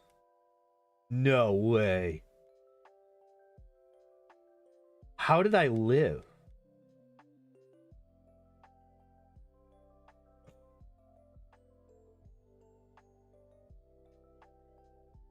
How did I live?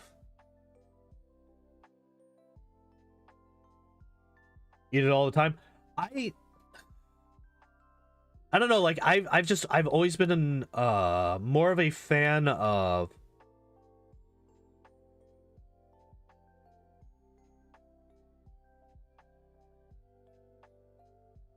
hot food. Like I've always been somebody, I like my food hot, my drinks cold. I don't like coffee or like hot tea or anything like that because I don't like hot drinks. I don't eat salads very often. I don't like well, I mean, I prefer hot cooked food, basically. Damn it. And it high rolled, so it's 31 health. And I'm dead. Alright. Yay! Surprise, surprise, the most likely thing that could happen happened. I did it. I did it again. I did it again. Did I? Fuck it. We'll take another death. I don't know. Can't remember if I updated my death counter or not. Kill me. Oh, one last chance. Oh, really? Wow, really?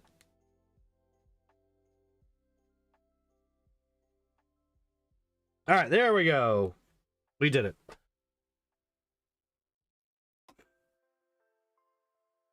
All right, and we are going to keep that death. Gonna buy 3 max potions. You stop it. You stop it with the reference from 1932.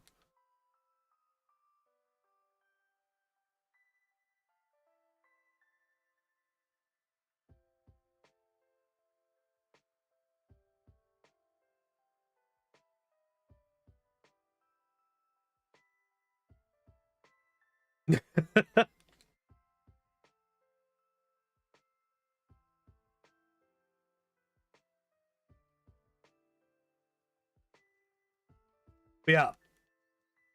I'm hoping that hoping to start losing a little bit of weight here too by not having fast food literally every fucking day.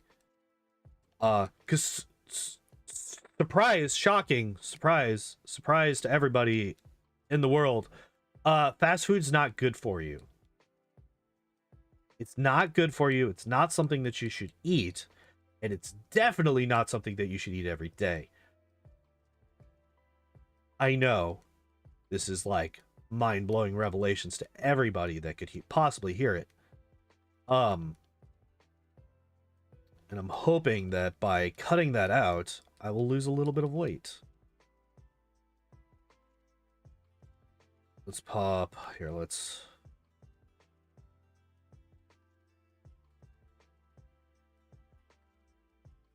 pop the max potion.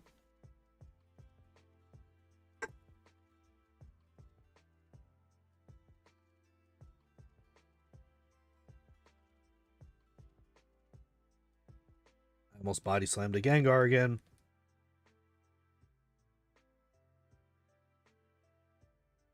All right, just don't kill yourself. Don't haze.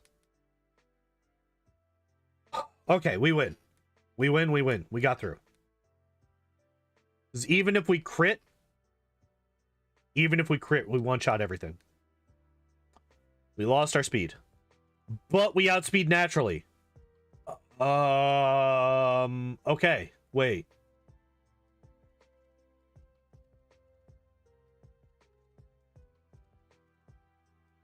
We outspeed naturally.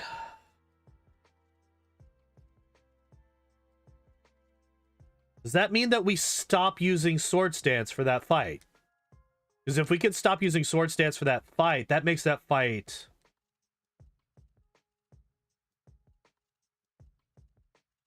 I need to work for suicide hotlines? I don't think I'd be good. Well.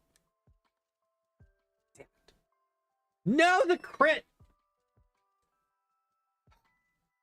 What brought that on? What brought that particular comment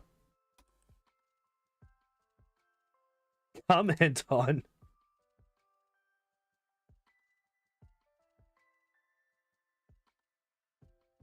Okay. I'm actually going to see how all this will, if I just don't use them. So that was a crit. Just don't kill yourself. Oh, okay.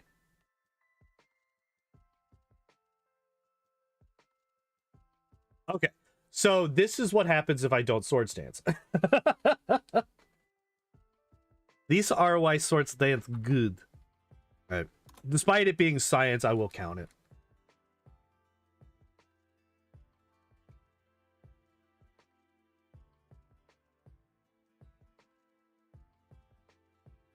Yeah, because that was a crit, so that was even more damage than I would normally do.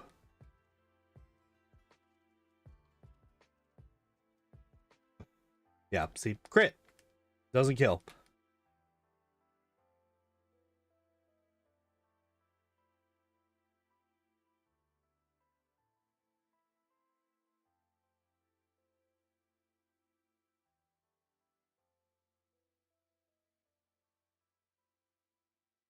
All right.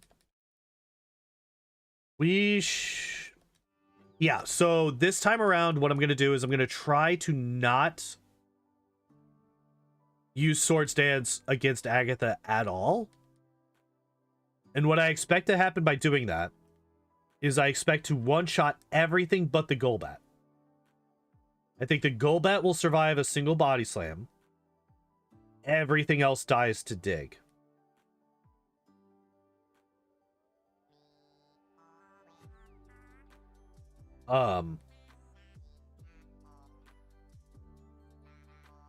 Did I crit you? I probably did. Probably did. Alright. We will full restore, because fuck it. We will not save, despite the fact that I almost tried it again. I almost did it again. Because, yeah, we outspeed everything. Oh, that does, like, no damage. Interesting. But we guarantee win now.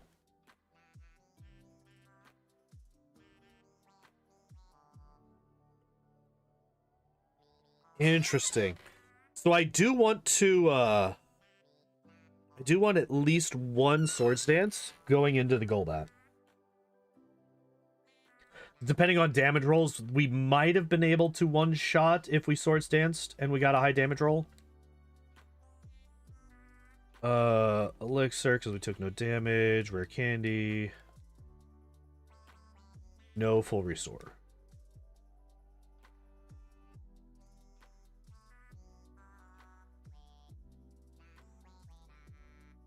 Miss. Damn. The crit again. God damn it.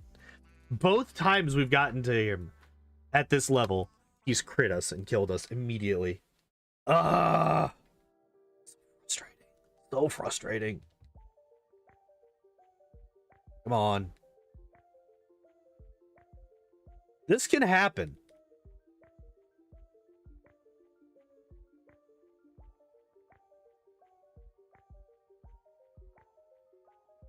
We can do this. This has the potential to work.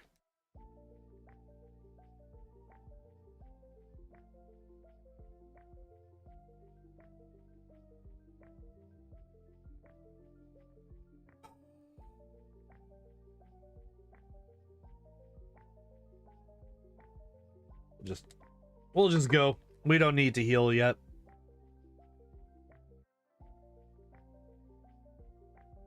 Especially if he goes for rage. 100 deaths? I don't think so. Like, we are already well above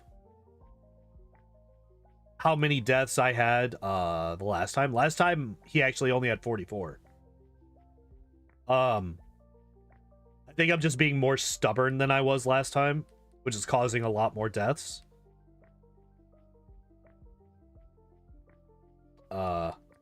Last run also ended in a minute. The last time it was 3 hours and 46 minutes exactly for the last Charmander run.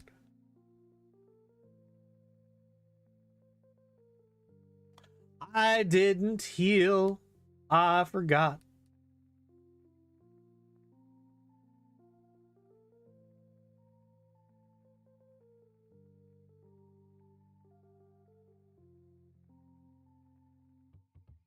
Interesting that she pulled out the Golbat again.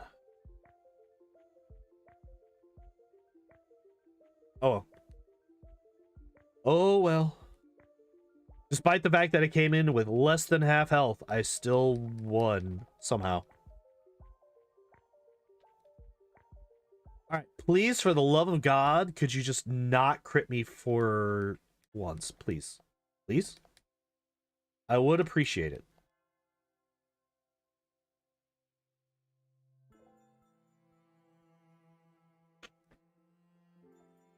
All right, moment of truth. Come on. Miss.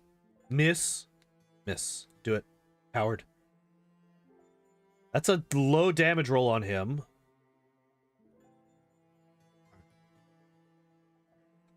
Fine.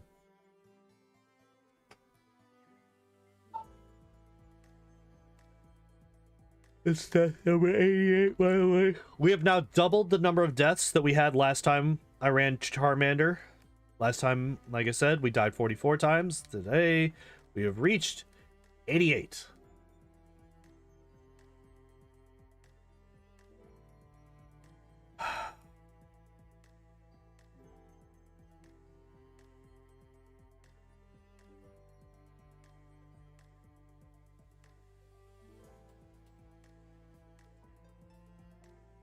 Stop critting. Holy crap.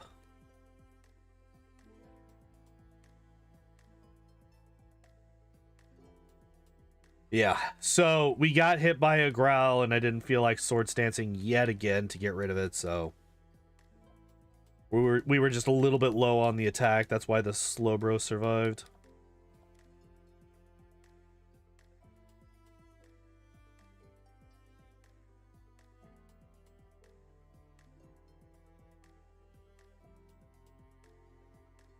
Not gonna have farmed a bunch. Maybe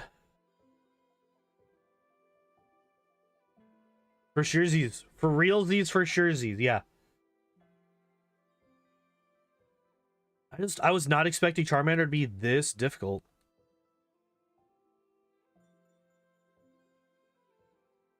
Like, I remembered, like, this was one of the things that I remembered, despite the fact that my Charmander run was a while back. I remembered him having a lot of trouble with the Gyarados. And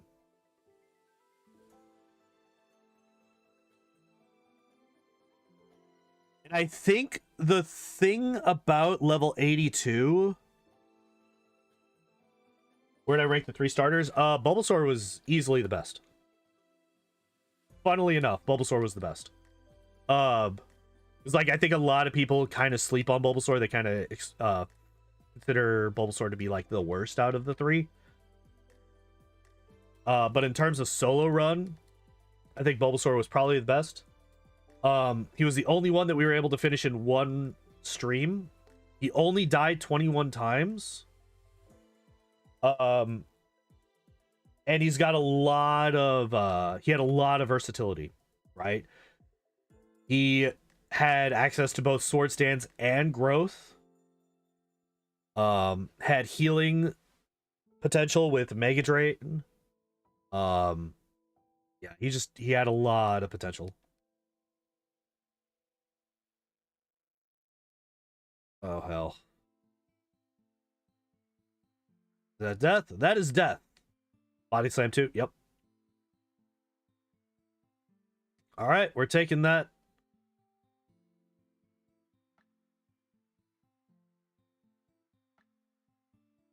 Taking that death and that XP.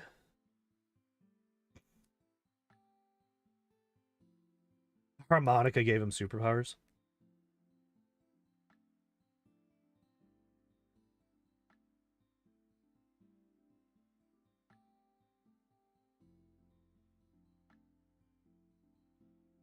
Oh yeah, 89 deaths. Did I crit the fucking dugong?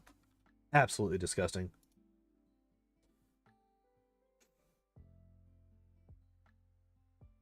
We should not have taken damage there. Should not have taken damage there.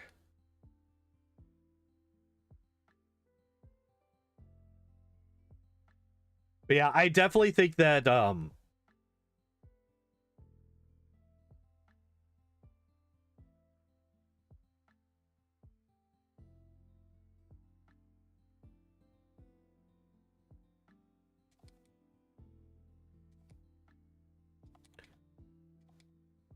so this is what I was doing, you know, hitting this particular button, which is the B button. You can tell that it's the B button because it progressed her dialogue while not talking to her now. And I was hitting this button whenever he was evolving and he did not stop. I'm upset. I'm not counting that as a death. Because that was some bullshit.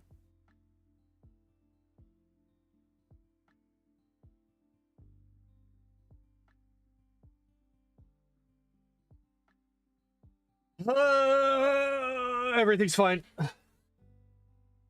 It's been a while since that's happened. Man, it's been a while since that's happened. Alright, so we need one more Swords Dance. Alright, we're good to go.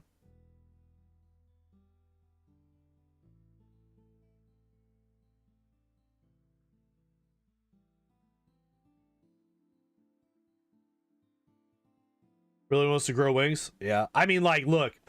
If he was a Charizard at this point, he would easily win. Easily, he would win at this point if he was Charizard. He would just, like, his stats would just be enough that he would be able to outdamage. Honestly, I think he would probably one-shot with a single Swords Dance the Gyarados at this point. I'll be very, very surprised if he did not.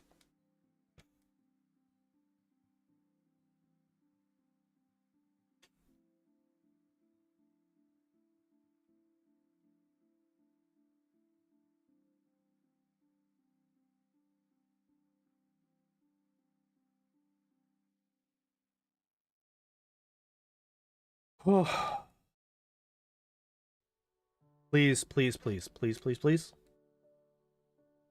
Bit worried about the champion still. I'm not. Simply because we have a clean setup Pokemon. The only way that the Pidgeot is a problem is if it turn 1 Sky Attack. Turn 1 Sky Attack is scary. But even then, turn 1 Sky Attack, we can dig and avoid it. Right? Like, we can avoid his biggest problem move. Die. You problematic fuck. And we could set up all 3 Swords Dance. And we're saving a rare candy for that fight so that we can guarantee that we won't level up in the middle of it. So we will have the full 37.5 boost to all of our stats all the way through. So our flamethrower will do more damage. If the Blastoise survives the dig that we're going to hit it with, which I don't think it will, but if it does, it will do less damage because we'll have 37.5% extra special. Like, I am not worried about the champion basically at all. This motherfucker here. God damn it. Just do the thing that allows me to progress.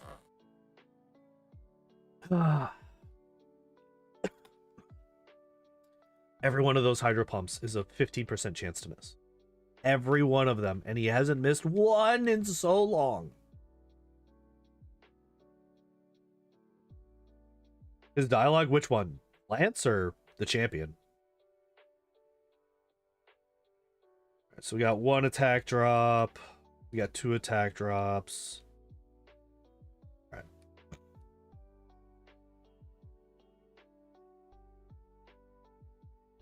Mostly just in Johto. I don't remember him at all. Like, I know that he's like somebody that shows up multiple times throughout the story of Johto. I just don't remember what happens, what he says.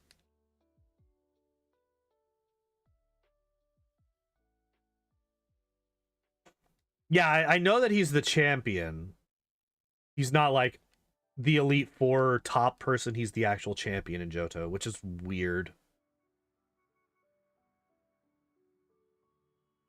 Just arrogant and stuff? Maybe. There's no way he beats out fucking Gen 1 rival when it comes to arrogance, though. Jesus. Oh, hey, by the way, I body slammed the Hitmonchan again. That was a mistake. I wonder if at level 72 if a flamethrower one-shots the Onyx yet. It might.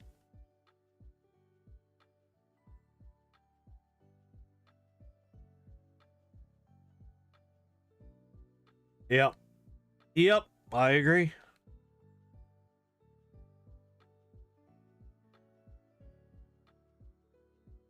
Yeah, the only time that it doesn't is like the few times where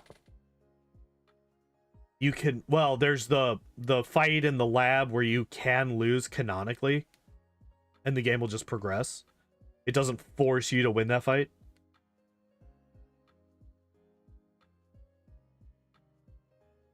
And it just feels bad.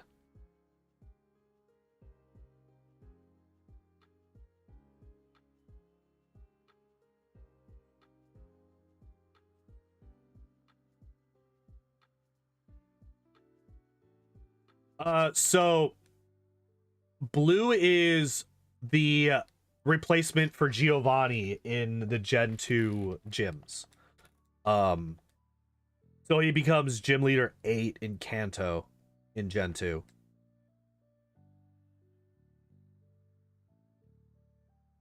Lorelai's just gone. She's replaced by Will. Bruno is the only, like, he's the only, like, old member, quote unquote, of the Elite Four in Gen 2. The rest of them are all replaced. Lance is the champion now. Karen, the Dark Trainer, is now the Elite Four ace. Koga is part of the Elite Four. 57 health, nice. Could you, like, I've paralyzed you 3 times in a row. Could you, like, please get fully paralyzed once? It would be nice. It would be nice for me to see the rest of the fucking fight. Ugh.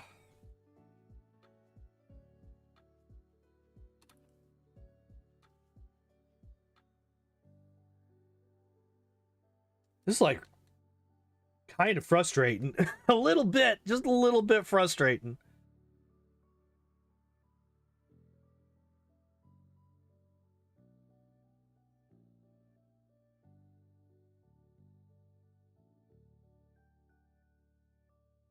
Yeah, I do like that the different trainers move around a bit. They're not like in the exact same spot as they were in Gen 1. It's like, yeah, there's a power vacuum in the 8th gym at the end of this game, right? Because you're the final trainer to fight Giovanni before he vanishes.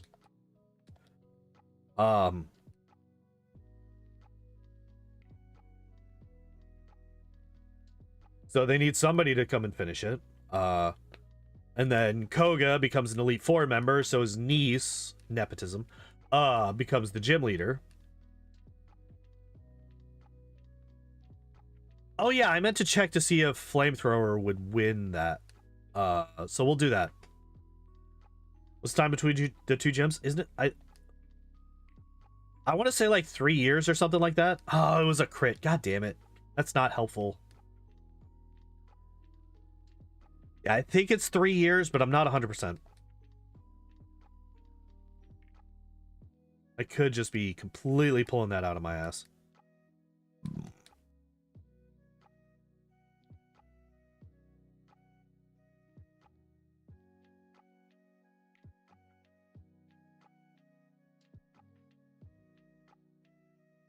Nice. We one-shot.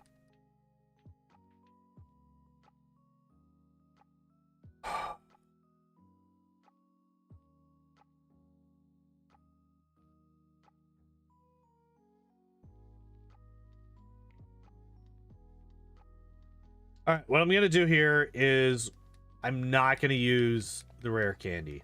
We'll use everything else. Heal up, use the elixir. If I don't even think I need to heal up, actually. Yeah.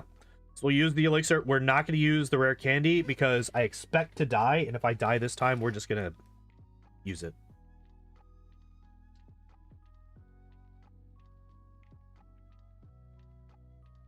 What is that health? Holy shit, that's a low roll.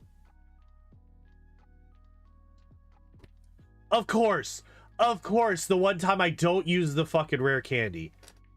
All right, sure. Okay, never mind. The Dragonair crits me with a Hyper Beam. We're fine. We're fine. We're fine. We're fine. We were fucked regardless. Jesus.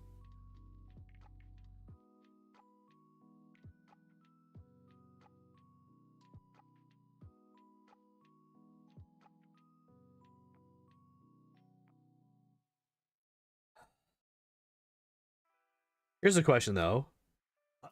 Actually, I probably could have gotten through that without needing the rare candy. Because, like, the rare candy, I use that so that my speed won't reset before the Aerodactyl, right? So that's why I saved the rare candy for that fight. I think I leveled up late enough on the Agatha fight that I wouldn't have had to worry about that regardless.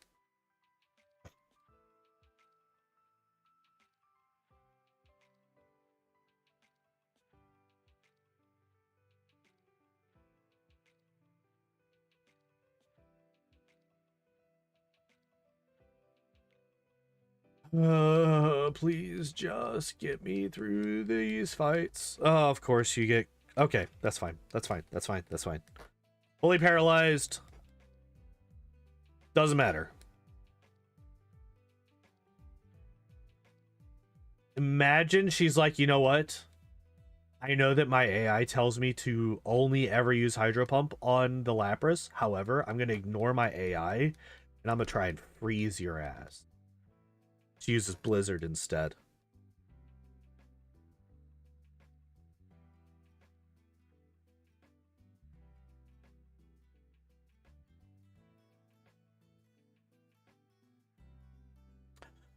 We do one shot.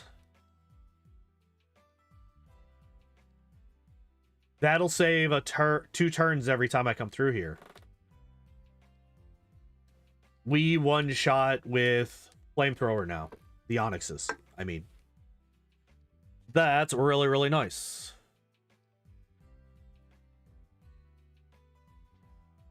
That's unfortunate. Stop it.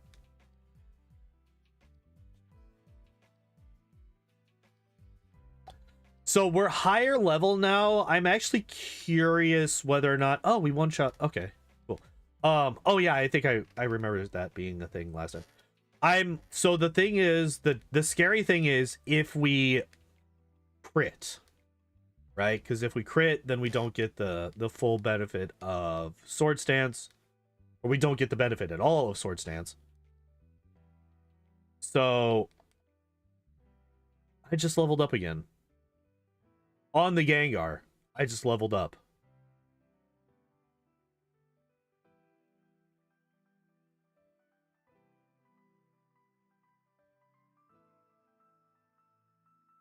Fuck it.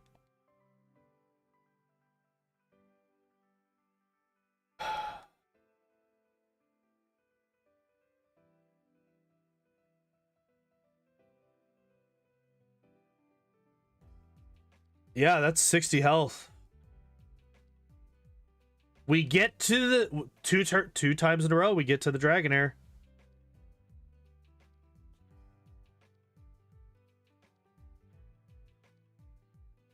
We survived. Do we one-shot the Aerodactyl? No, the crit! Oh, god damn it! God damn it! God damn it!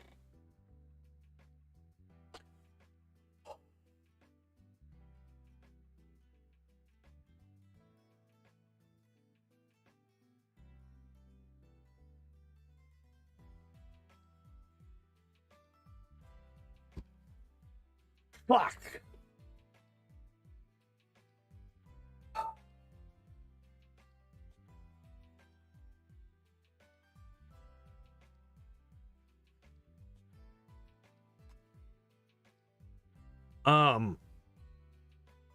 Also, I didn't count the last death, so we're at 93, not 91. God, that's frustrating. Oh my god, that's frustrating.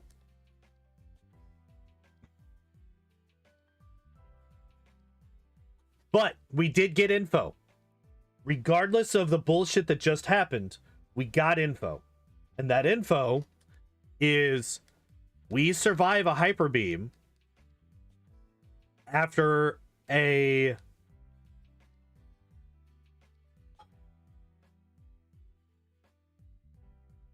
hyper beam after a single or after a hydro pump and 2 sword stances. We survive. It did 43 damage to us that time. Granted, it's not going to be that exactly every time.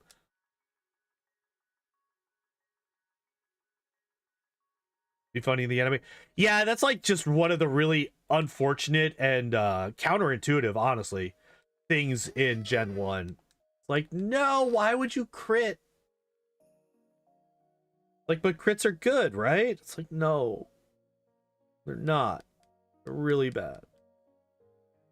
No crit, please.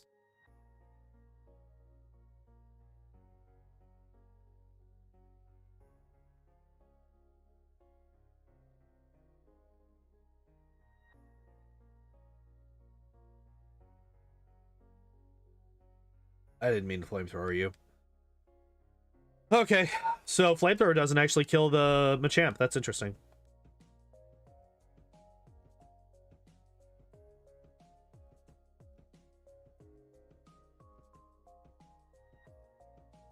It's like, no, why would you cut his throat? No, don't do that. Just hit him in, like, the stomach or something. Yeah. The whole,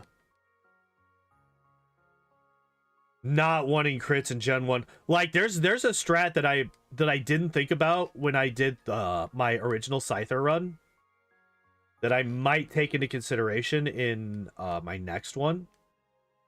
Is making use of focus energy.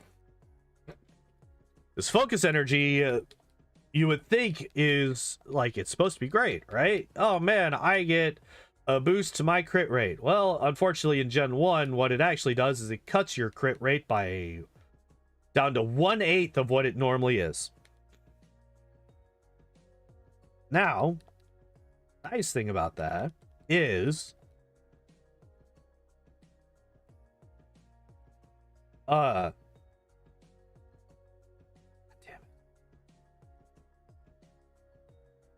God damn it. Just miss. Just miss once. And preferably the first turn.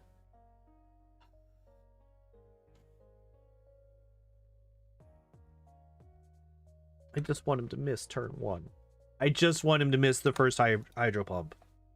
It's not that big of an ask. I just want you to miss the first hydro pump. Because if he misses hydro pump 1, then we could safely set up 2 sword stances, which means that he will do even less damage with his hydro pump. Also, Jesus Christ, do something besides growl, lady. Thank you. I didn't mean to body slam. Oh, it kills. Okay, that's actually good to know. I mean, we are level 73 with 4 times our attack stat, so I would hope that it would one-shot, but I never really thought about it because it's a fucking cloister and you don't want to use physical attacks against the cloister. But that'll save a little bit of time because we don't have to worry about he hasn't missed a hydro pump when he could have used it. Yeah.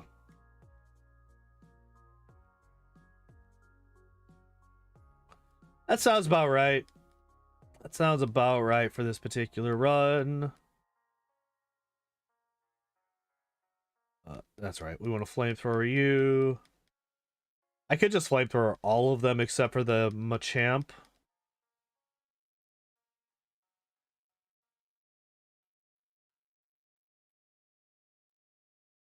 Champ takes a bit more damage. And just spamming flamethrower instead of swapping between flamethrower and body slam, it saves a little bit of time due to not having to worry about the inputs.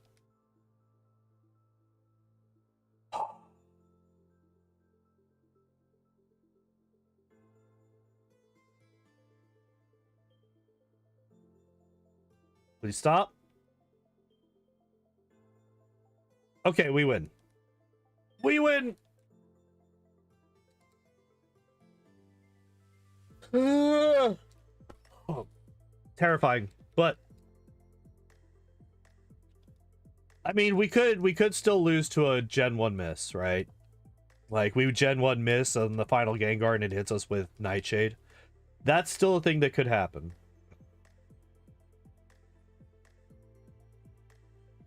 Like, we can beat this.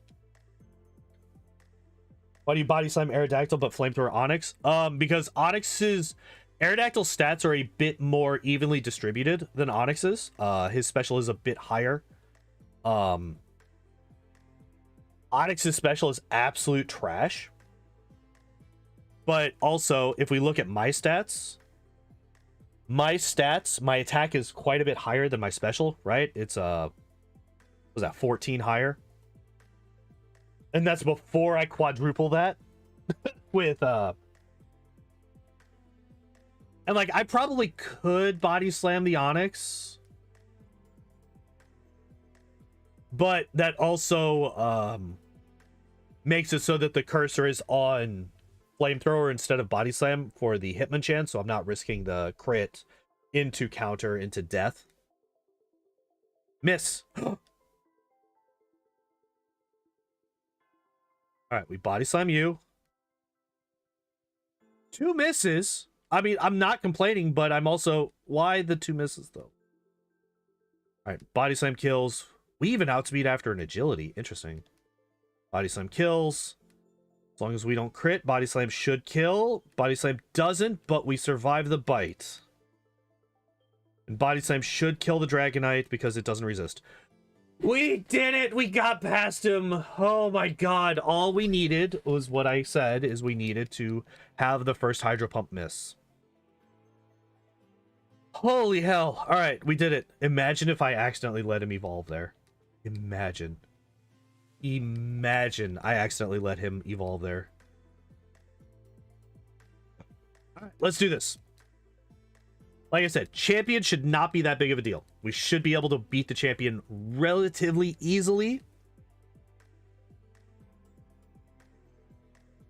Swords Dance is only slightly worrisome.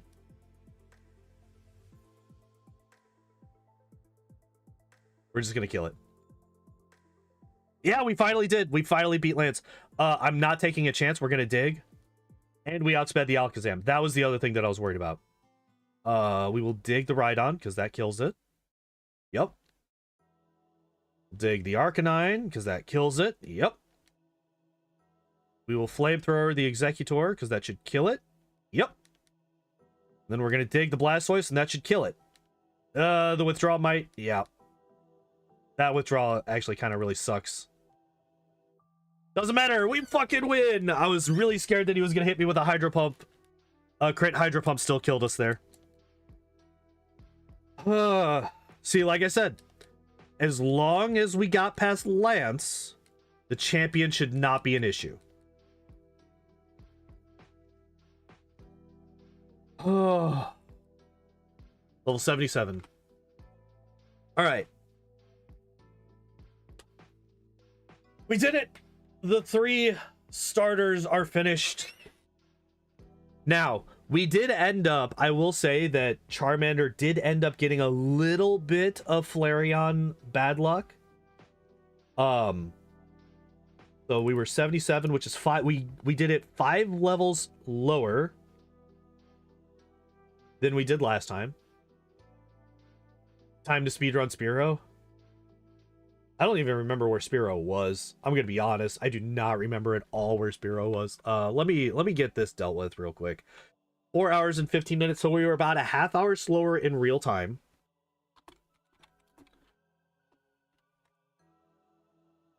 We died 94 times, so we died 50 more times, but I think that was because I was being more stubborn.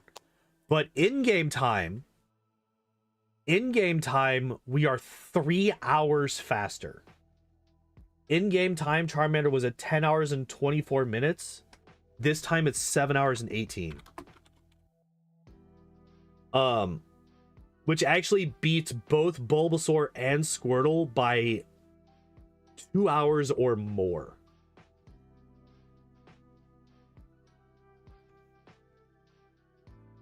Squirtle also slower by 15 or 17 minutes.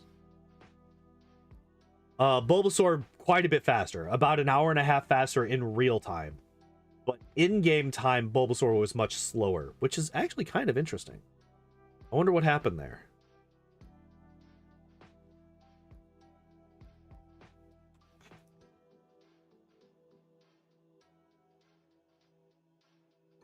Can't remember why Bulbasaur had such a... Wait, there's no way it's 9 hours and 25 minutes. I feel like I might have missed... Here, let's pull it up real quick. Yeah, we don't need you anymore. Go away. Open recent. Bulbasaur. Alright, let's load up the Bulbasaur run real quick.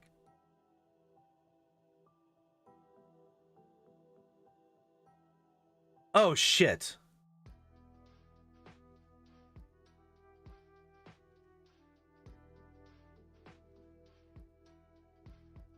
Oh, did I let the game go for a while? When it should have been paused or something?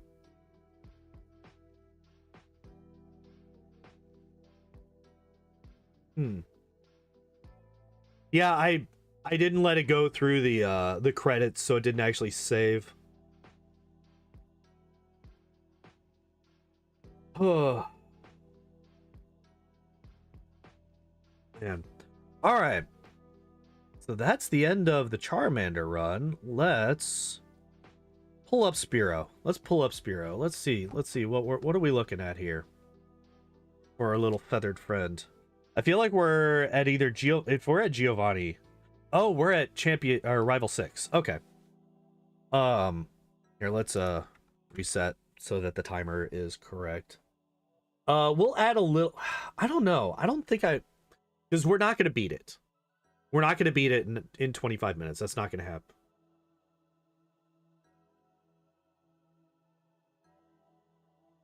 Hello, that one. How you doing? How dare I play with the Charmander? Bidoof is superior in every way and form. Bulbasaur beats him. Well, that would be because Bidoof, I believe, is Gen 3, right? It's gonna be a while before we get to that boy. Gonna be a hot minutes before we get to Bidoof.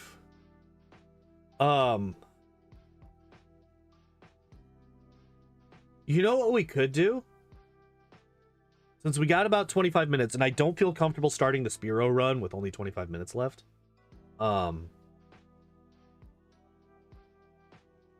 Considering the fact that I expect Spearow to have... Well, you know what? What's Spearow's moveset? Drill Peck, Mimic, Agility, Swift. Oof. Are you late? You are quite a bit late, yes. We've been going for about 2.5 hours. We finished up the Charmander run finally just a moment ago, actually. We're trying to figure out what we're doing next, and I think I have an idea. Oh, hell.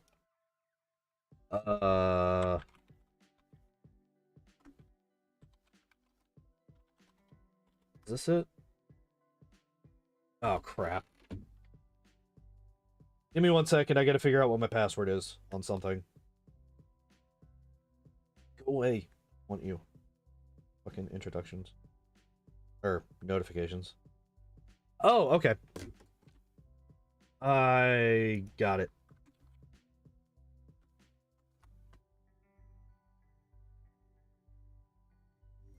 Alright, we're gonna take a look at something.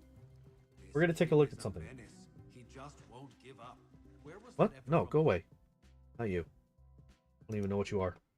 So we're gonna kill the music. And before I actually... Where you at?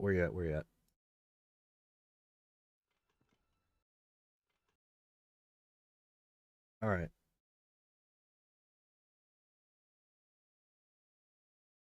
So let's get to the point that I want to talk about. Perfect. Okay. I'm going to show you guys a 2-second clip, basically, of Arcane, the TV show, on Netflix. So I don't know if you really want to call it a TV show or not, but I'm going to call it one. All right. So, and I want you to understand that this was, so it's about 12 minutes into the show. And the attention to detail on this like 2-second clip and how everybody moves in it. Now there's 4 characters. You can see Vi right now. There are 3 other characters. They will all go down these stairs. I want you to watch how each of them does it. All right? Now, it's a super short clip, right? Like I said, just a couple of seconds. Wait, did I pass it? Did I pass it? Did I pass it? Yes, I did. Okay. So, if you noticed on that clip, right? Each of the characters goes down it differently. I'm pausing so that I don't get copyright problems. Actually, I could probably put something else above it. Here, let's do this. Let's do this, and then options, emulation. Is there an always on top thing here? No. Whatever.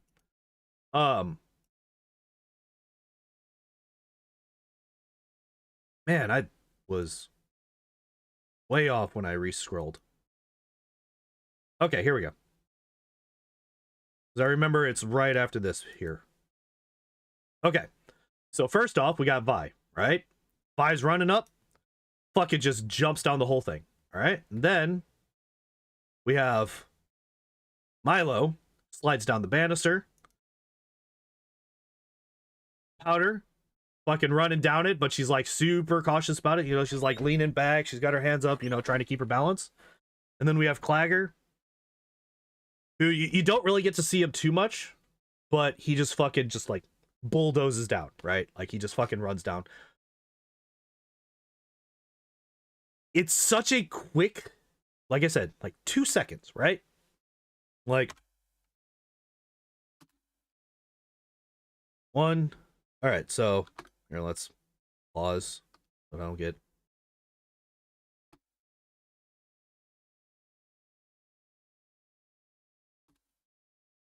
All right, so from right here, 1, 2, 3. 3 fucking seconds. And you actually get like a decent amount of character in those 3 seconds. Because the way that they go down those stairs actually tells you about the characters that those guys are. It gives you, like, you've already gotten hints. Like a lot of this is like giving you hints as to how these characters interact with each other. And how they think and what their views are. So you've gotten a lot of hints, and it becomes clear as the episode goes on that Vi is very much a do first and think about it later type of character.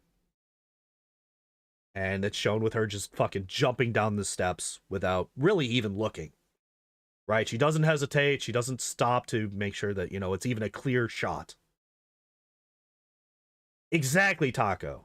3 seconds to tell you more about these 4 characters than a lot of recent Marvel movies can do. And not just Marvel, like a lot of things, a lot of just movies, a lot of media. You have Milo, who slides down the banister.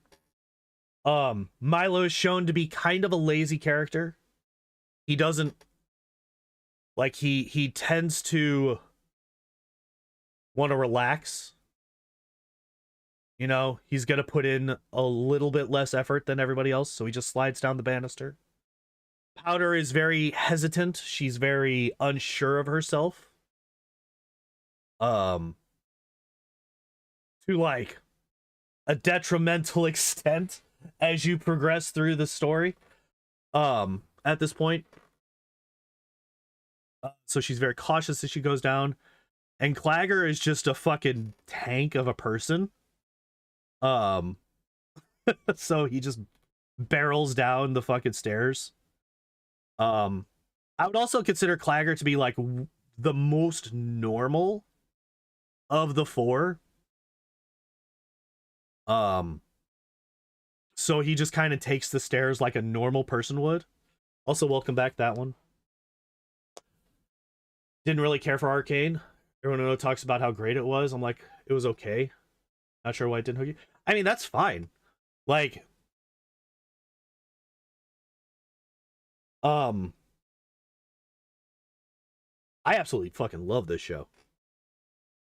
Absolutely adore it. It's one of the only things that I'm like excited for season 2. I'm also terrified. I'm also terrified because I hope that season 2 doesn't fucking ruin it. But I am very excited for season 2. And it's stuff like that, like the little details that bring so much to the show. The quick glances that people give to one another, the art design. I fucking love the way this show looks.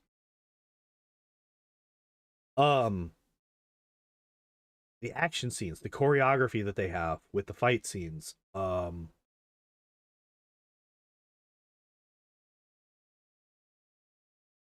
like I was my first introduction to this show was a pretty extensive plot breakdown by the EFAP podcast.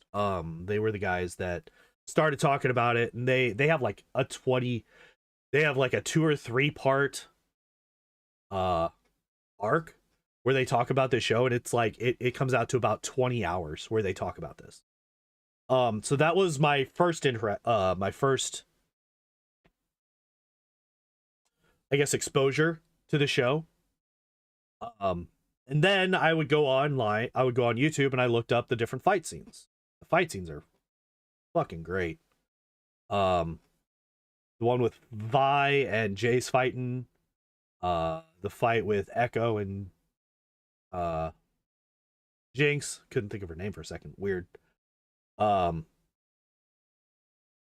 Jinx and Vi versus the Fireflies, like every one of the fights is just absolutely gorgeous. And like even those, like there's character in the fights. The way that the characters fight is always very indicative of the kind of person that they are.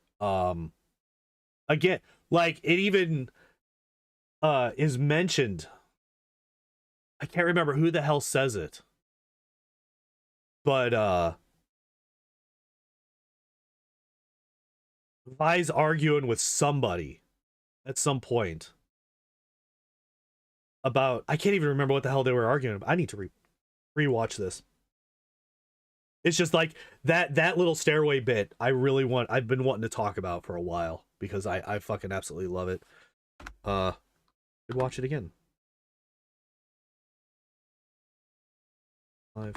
I wonder, is it a 10-second skip? It is. It's a 10-second skip. I really wish that it wasn't. I wish it was like 5 seconds.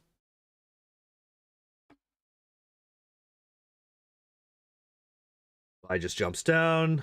Yeah. That little bit right there. I fucking love stuff like that. Absolutely adore stuff like that.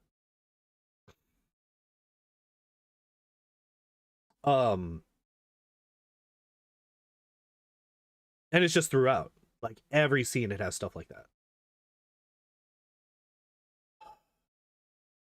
I really wish I knew more about how copyright worked with YouTube so that I could talk about this show more and just other things in general.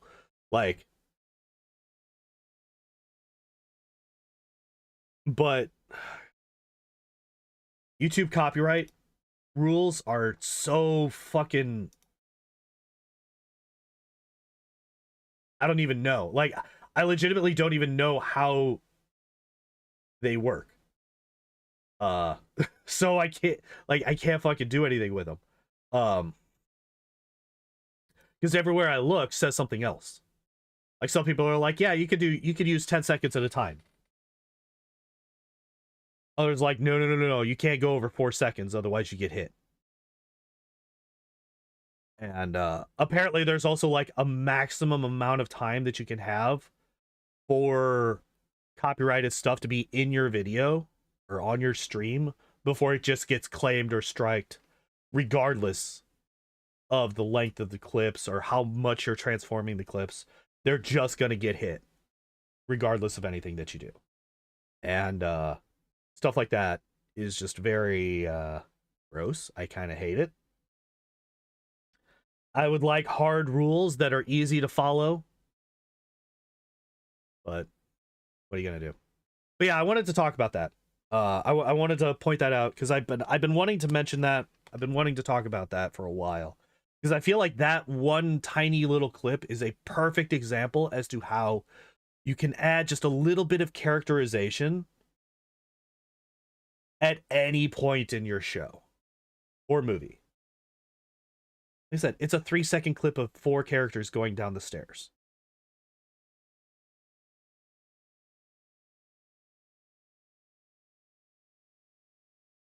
A lot of the characters, Vi and Jinx, were in my top favorite champions in game lore. I don't know why it didn't work for you. Maybe it didn't match up with, I don't know. I don't know how it, That's actually really funny, Matt, because I find Caitlyn to be maybe my least favorite. Not saying she's bad. I'm not saying she's a bad character. I feel like she had the least amount going on out of any of the major characters in the show. I don't know, maybe Echo. Maybe Echo is a bit lower than Caitlyn. I don't know. I think we had this conversation when I first brought up Arcane a while back, and somebody asked me who my favorite character was, and I couldn't really say. Because I think I ended up just being like, yeah, I think Jinx is really, really well realized, but like fucking all of them are. All of the characters in this show are great. And like, see, the thing about me is I have absolutely no idea what the League lore actually is. I don't know anything about it. Like, this show is the entirety of my League lore knowledge. And I have no idea how accurate it is to what's in the game.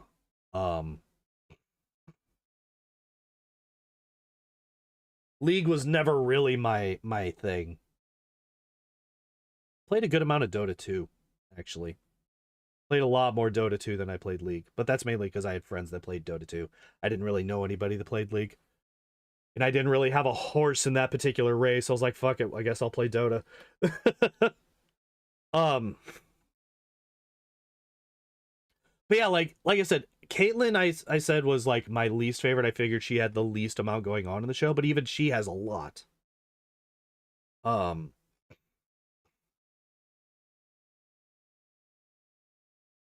Right, rich family.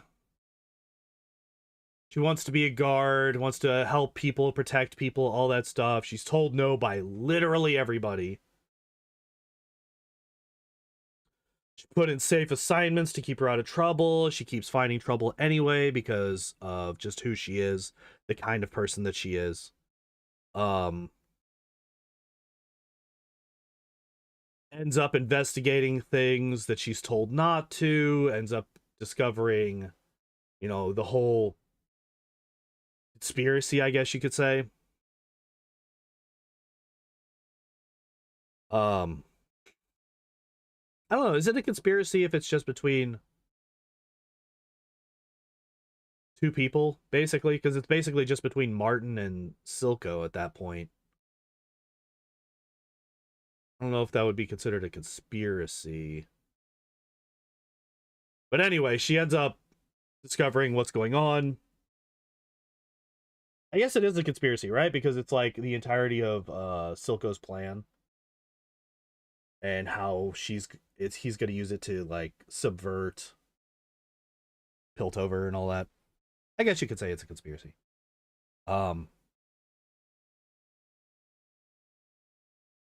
Yeah, like even that, like all of that, you know, then she finds Vi, you know,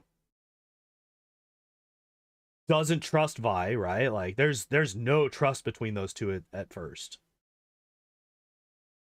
For good reason, right?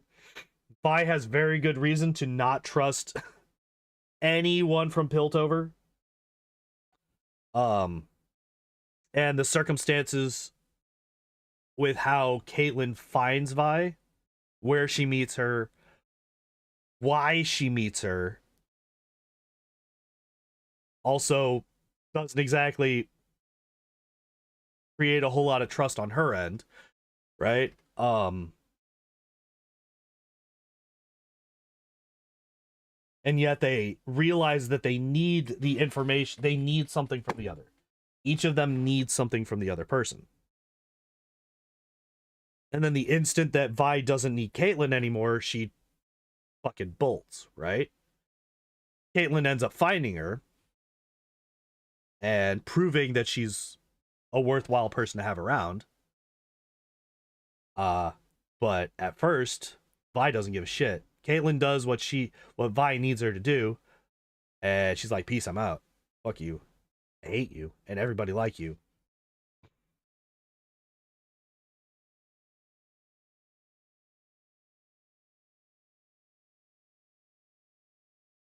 But yeah. I like this show. I highly recommend it.